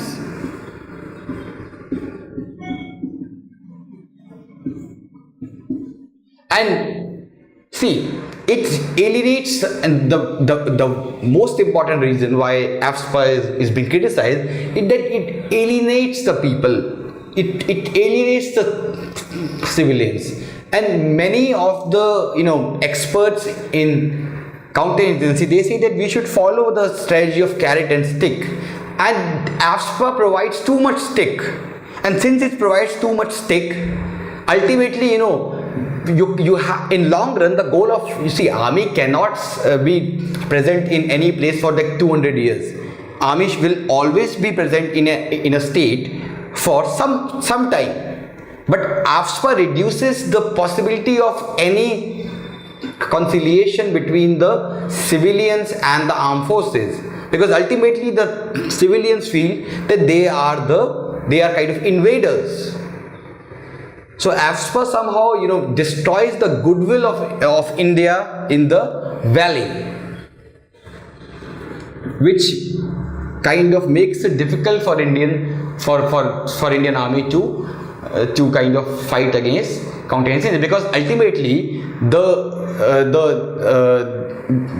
militants, they use this law to brainwash the people. They say, see, through this law they are killing us, and that is how they brainwashes the people, and you kill 2 terrorists, 3 terrorists, 100 new terrorists are born, because it makes it easier for the militants to brainwash the civilian population.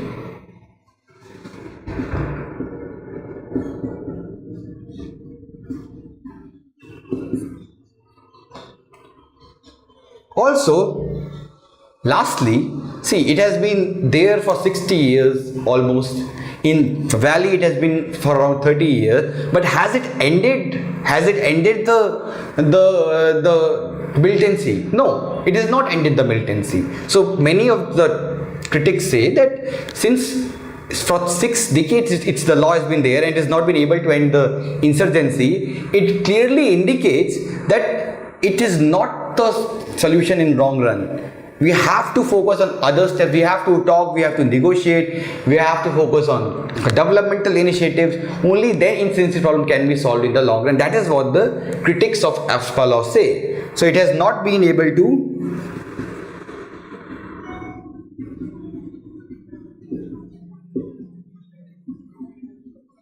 Now let's look into the arguments in favor of AFSPA.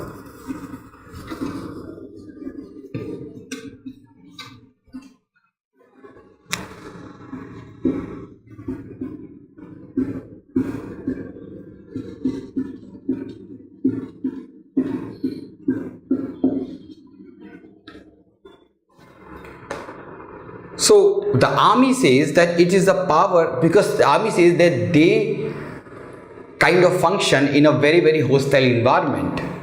And it's very easy to say that, the human rights activists, it's very easy for them to say that this violates human rights, but they don't understand the situation where the army functions. It's a hostile environment. In a hostile environment, if you are not given with some extraordinary power, it will be very difficult for them to fight counter-insurgency. Therefore, they believe that it is a necessity for a hostile environment.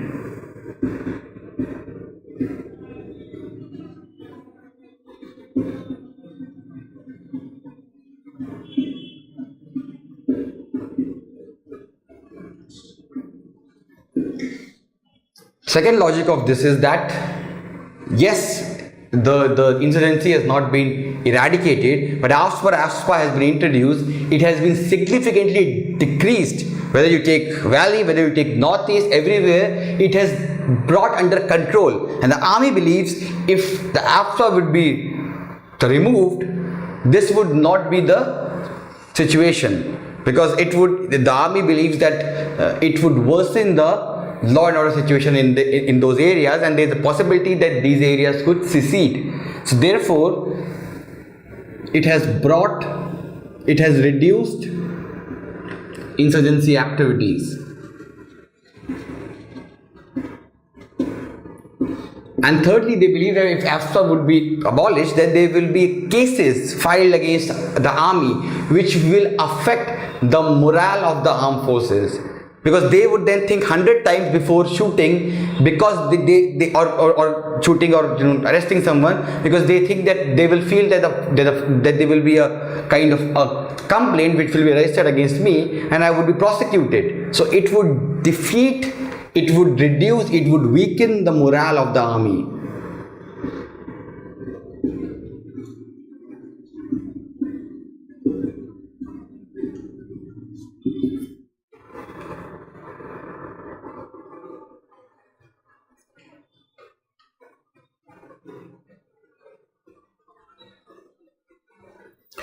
So, and fourthly, they say that there are certain safeguards which are provided within the AFSPA. It's not a law which does not have any restrictions.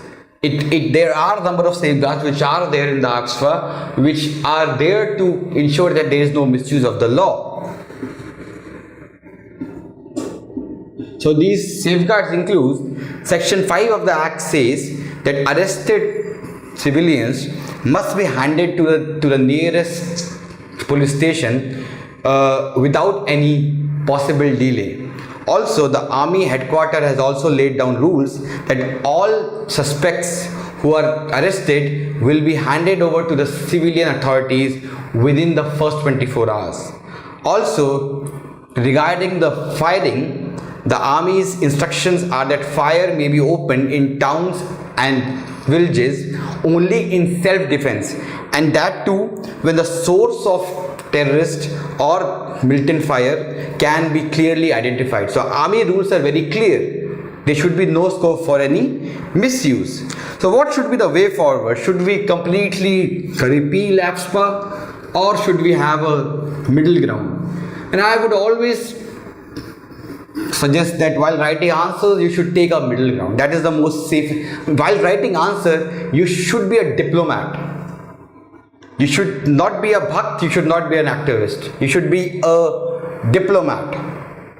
And what does a diplomat do? It takes a center position. It takes a middle ground. So what should be done?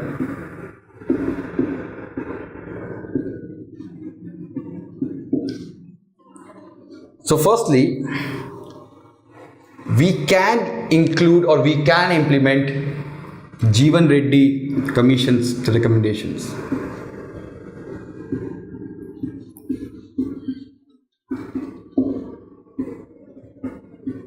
So what did it recommended? Jeevan Reddy Commission recommended that AFSPA should be repealed and some of its provisions which are necessary for the army to function, they should be incorporated in other laws such as the CRPC, Unlawful Activities Act, etc. Secondly, we can create committees at district level.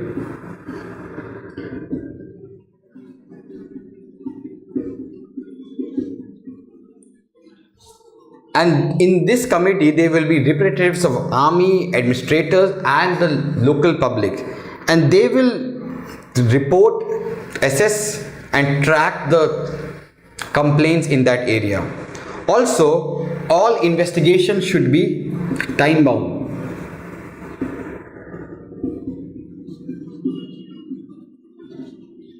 See, ultimately, even if we have AFSPA, if those security personnel who violate the law, who misuse the law, if they would be punished on a time-bound manner, it would go a long way in establishing India's or our credibility in the valley. Because people, when I talk to the normal Kashmiris, they say that okay, even if you have law, no problem, but at least the people who do misuse the law, at least they should be punished. If they will be punished, we will think that okay, this law works for us. So this should also be done, and those who misuse the law, they should be severely punished. I mean, this law does not give the authority to rape someone, right? So this will bring misname for the army and for India as a whole. Also, there should be some amendments in the law, and the vague terms should be clearly defined.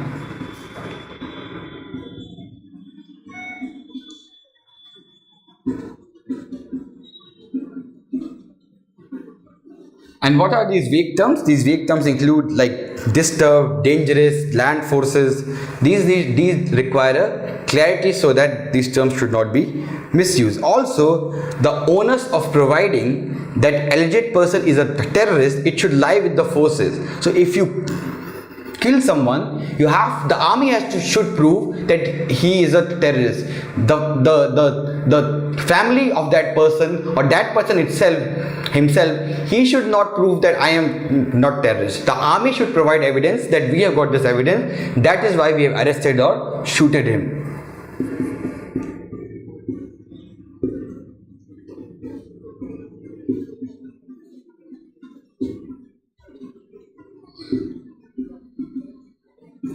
So this ends the 11th main issue.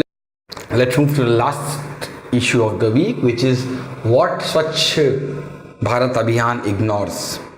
So as a person who has a degree in economics, who has worked with research fields for like many years, I can say this with great confidence that Swachh Bharat Abhiyan is probably the most successful scheme of this government. There is no doubt about that. There have been toilets built under the scheme. There have been toilets which have, after being built, they are being used also. So according to some data, in 3 years, the toilet coverage in rural areas, it increased from 39 to 69%, which means 69% households have toilets. Around 50 million toilets are built in the rural areas. 3.8 million have been built in the urban areas.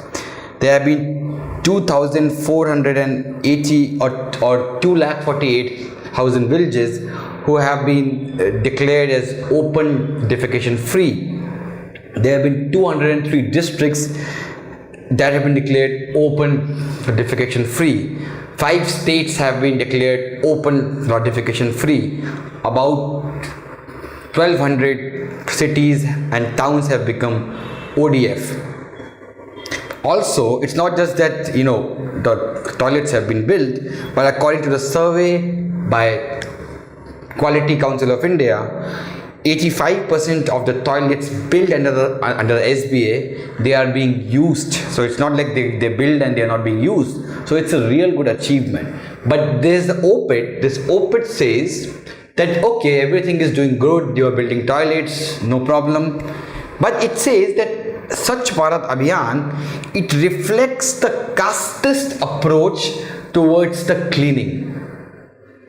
What do we mean by casteist approach? Because it says that Swachh Bharat Abhiyan, it says that for the higher caste people, it says that okay, if you are free, you should clean your surroundings. If you are free, you can take a selfie with cleaning. You can clean the road behind you. You can clean your toilets. It's a voluntary activity for you. But for the people belonging to some caste, which I can call as the Valmiki caste, for them it's not the case. As more and more government is spending on cleaning, on cleaning all these things, they are getting more and more employed. But it's not a good thing. They are getting employed, it's fine. But why only people of certain caste are doing that job?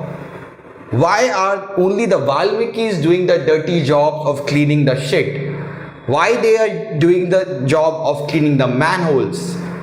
Why they are doing this job? And the report says that 300 people have died due to manual scavenging in 2017, and most of them were from the same caste, which was the Valmiki caste.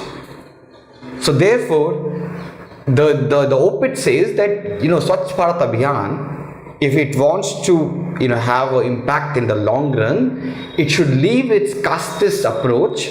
It should make this cleaning thing caste neutral. It should ensure that not just the Valmikis, everybody. It's the duty of everyone to clean.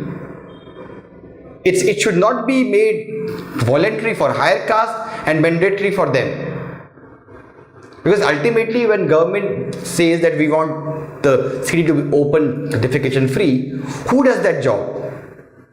It is them. Also under the SBA, they have this door-to-door waste collection program where earlier you used to yourself to dump the waste and then it used to get cleared. Now this kura wala, he comes to your house and he collects that garbage or waste from you, then he dumps it at the waste site, and he also segregates the waste into the different kinds, and it is very hazardous for him. Lot of them, or lot of these rat pickers, they get sick, their health declines because of that. So at one time, okay, you are making these policies fine, but ultimately who is getting hurt because of them? It is the people of that same caste, right? So the solution of this problem is to make use of technology, to ensure that all the manholes, everything are cleared, not by manual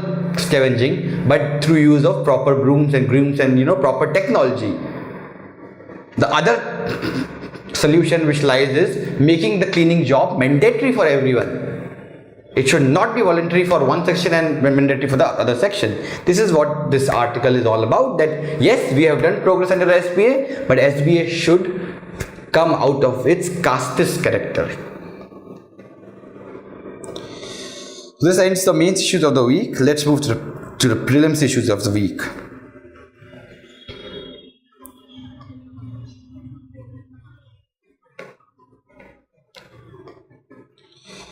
So, first prelims issue is that the banks set to come out of the PCA framework.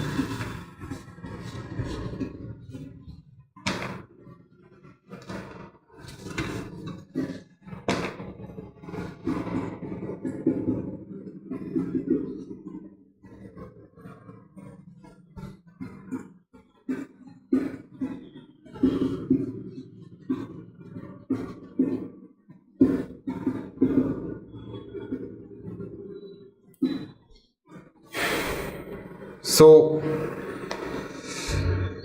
what is PCA? PCA is prompt corrective action, and this is, I think I've explained this in the earlier lectures.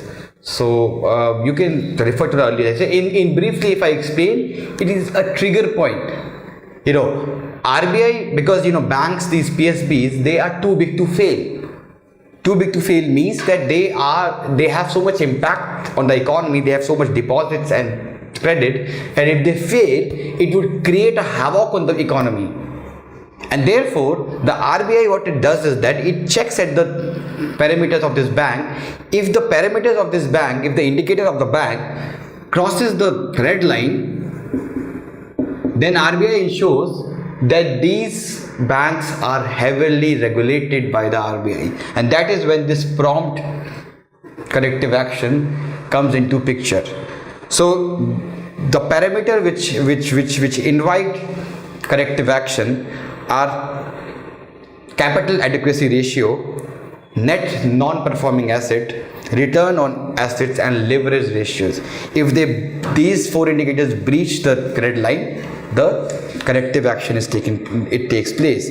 And when it takes place, RBI does number of things. RBI restricts number of things. So RBI then it enacts restrictions on borrowing from interbank rate. It also prevents them from merging or for amalgamating with other bank. It also ensures that the capital adequacy ratio of that bank is increased.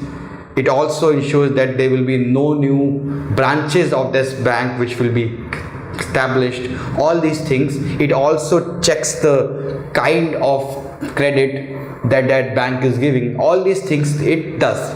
So why it was in news was because recently RBI has said that last year what RBI did was RBI placed 11 PSBs under the PCA. Now RBI is saying that they are showing progress and the NPA have reduced, and because of bankruptcy code their parameters are kind of improving. Therefore the RBI has said that by end of this year these banks would come out of PCA.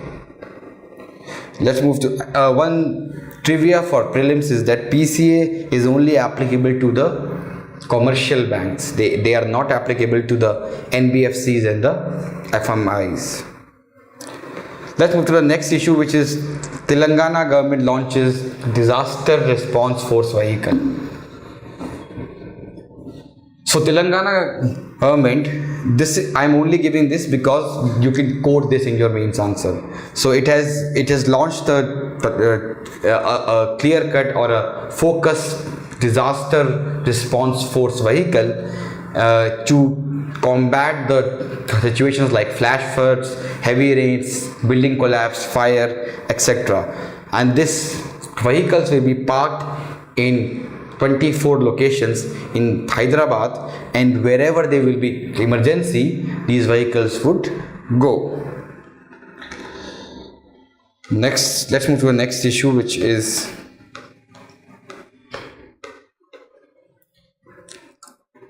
Swachhata to also target open urination.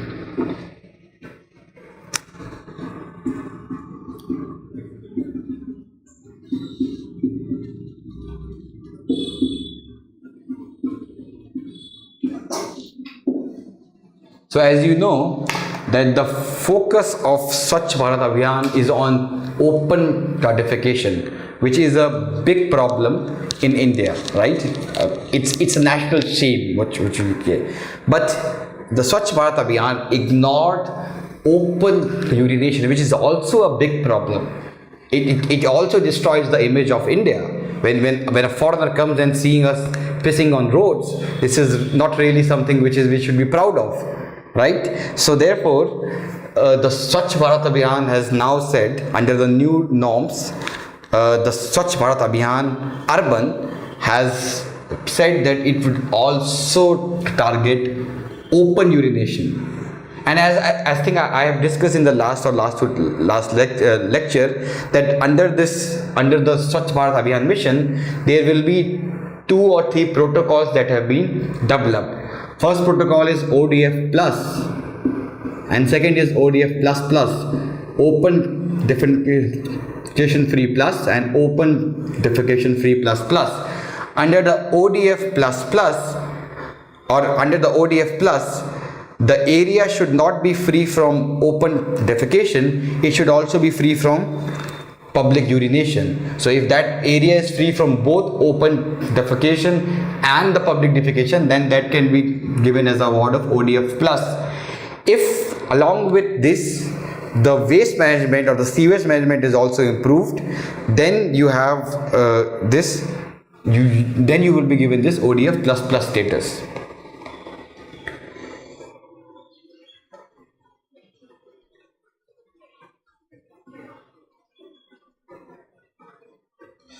Let's move to the next issue, which is NCRB to track complaints on sexual violence.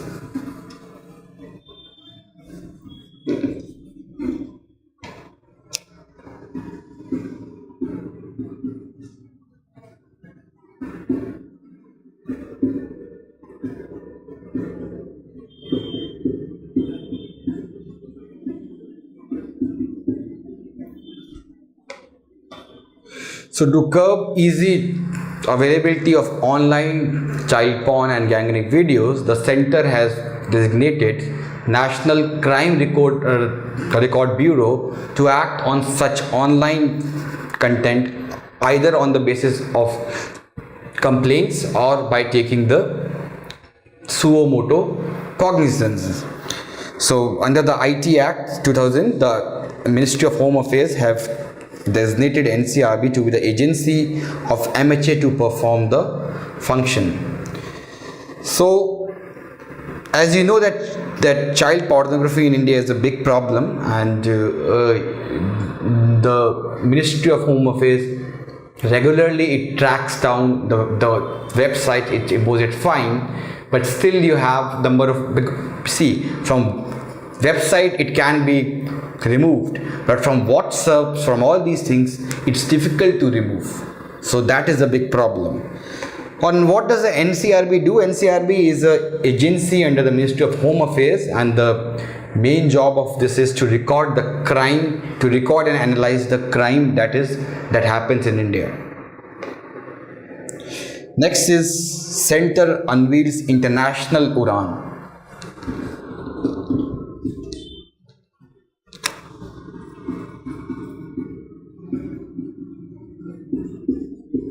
So as you know that Uran was meant to be the cheap flights, the subsidized flights for the short distance. International Uran is the international version of Uran, where from small airports the flights will go to the international destinations. So recently the Ministry of Civil Aviation has prepared a draft scheme. So it's a draft scheme, it's not in actuality it has not come, so, and it has invited the comments from the stakeholders. So under this international Uran scheme, it is meant for the domestic airlines, and under the schemes state government will be able to encourage tourism on preferred international routes by offering subsidy to a domestic airlines for a period of 3 years. So state government would give subsidy to the domestic airlines on preferred international destination For example, from Lucknow, a lot of people go to Dubai. So UP government could give subsidy to the local domestic airlines, and it can tell them that you should go to, or we are giving you subsidy for 3 years. You travel more frequently to Dubai. So what are the conditions under the scheme? Under the scheme, the aircraft should have at least 70 seats, and the airline should at least go a minimum 3 times, and maximum it should have 7 departures on a given route for at least 3 days in a week. So under this, how it will work? So under this, the state government are under the scheme. The state government is given the most power. So how it will work? So the airport or the state government would give subsidy on those seats which remain unoccupied.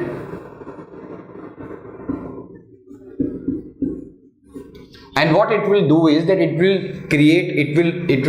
will move out a tender, and those airlines that will bid at a lowest cost, which means that will accept the lowest subsidy, they will be given the contract, or they would be provided the subsidy. So it will be a proper transparent system where all the airlines will bid, and those who would say that we only require this much subsidy, those who will require the least amount of subsidy, they would be selected and they would be provided subsidy for 3 years by the state government. But in this scheme, unlike the Uran scheme, there would be no cap. So the prices would remain, or the prices would remain equal, or it would be based on the process of demand and supply. It will not be capped on a specified price like that of the Uran. Next is International Buddhist Conclave 2018.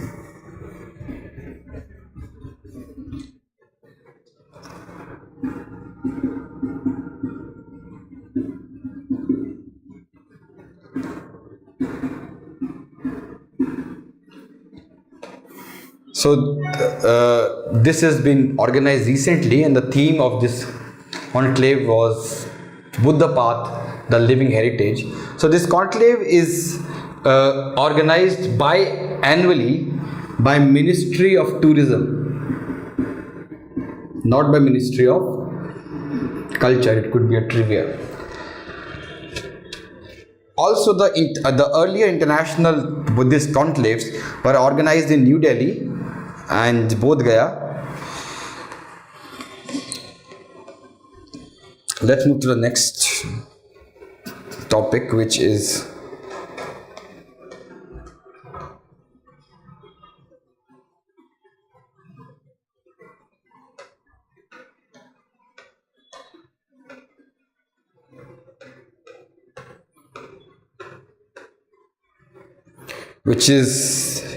the poll panel to brainstorm on key issues.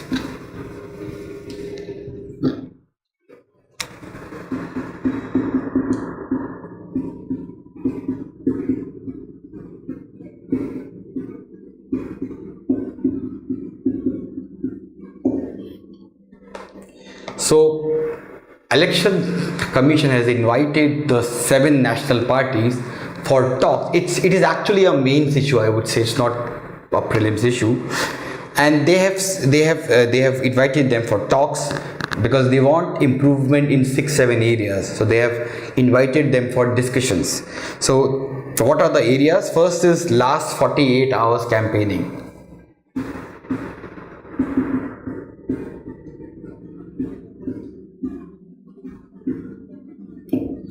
Now this is, the rule says that in last 48 hours it is prohibited to canvass for the election. But as you know that I mean, even though television and road it is banned, but on social media the political parties continues to campaign, and this violates the law. But no action is actually taken against them. So the election commission would ask the political parties how to solve this problem of last minute campaigning. Next is election expenditure. So right now we have limit, we have ceiling on individuals expenditure. We don't have any ceiling on the party's expenditure. So party spends so much of the money, and that money is, so individual spends so much of the money and claims that it's not spent by me, it was given to me by the party. So that's why we see that the limit is 75 lakhs or 50 lakhs, but in actuality people spend 5, 6, 7, 8 crores for an election.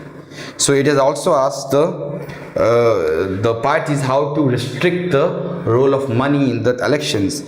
Third issue is mainstreaming migrant voters.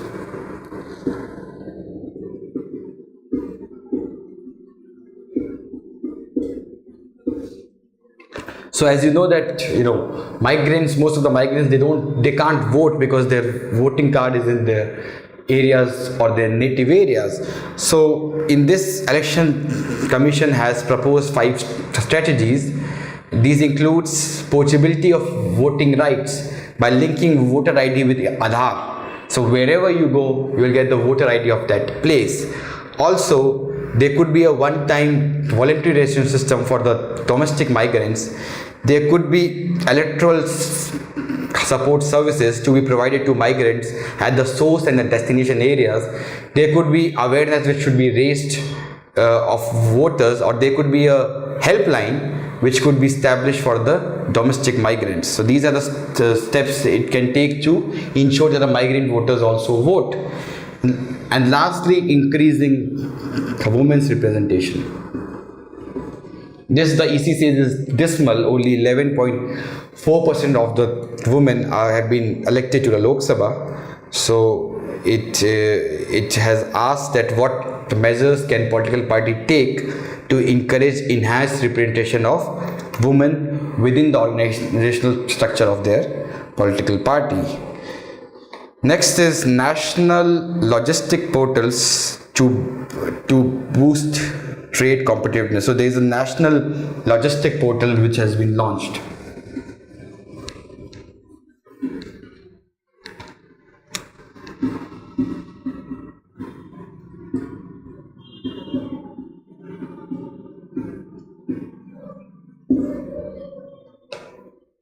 So it has been developed to ensure ease of trading in international and domestic markets.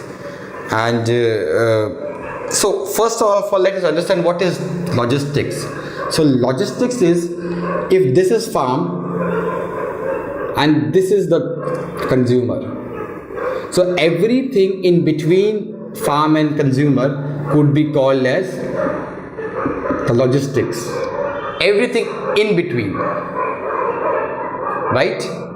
From farm to consumer, anything in between can be called as a logistic. Now, the role of logistics for our economy is very important, because if this will be inefficient, then even if they produce the crop efficiently, it will reach to consumer at a higher cost. Right? It will reach to the consumer at a higher cost, and it will make your goods uncompetitive if it's for an export. So logistics are very, very important. It plays a very important role in the growth of our economy. In India's case, it's really bad. It is around 14% of India's GDP, while in the West it is less than 10%.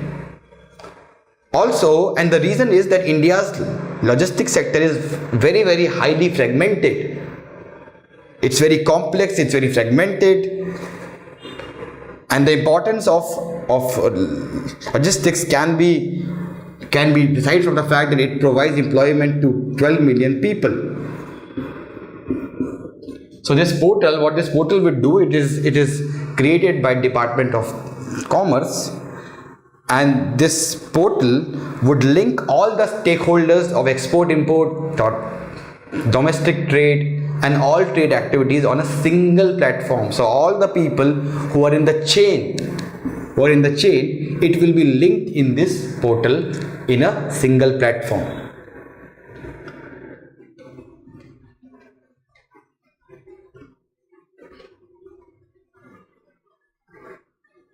So this ends the prelims issues of the week, and we will be meeting next week, and from next week we would also be covering EPW articles. So the articles which we have missed, we would include it in the lectures, because EPW articles provide you with good data and that you can use in your mains exams. Subscribe to our YouTube channel and press the bell icon on the YouTube app and never miss another update from Civil State.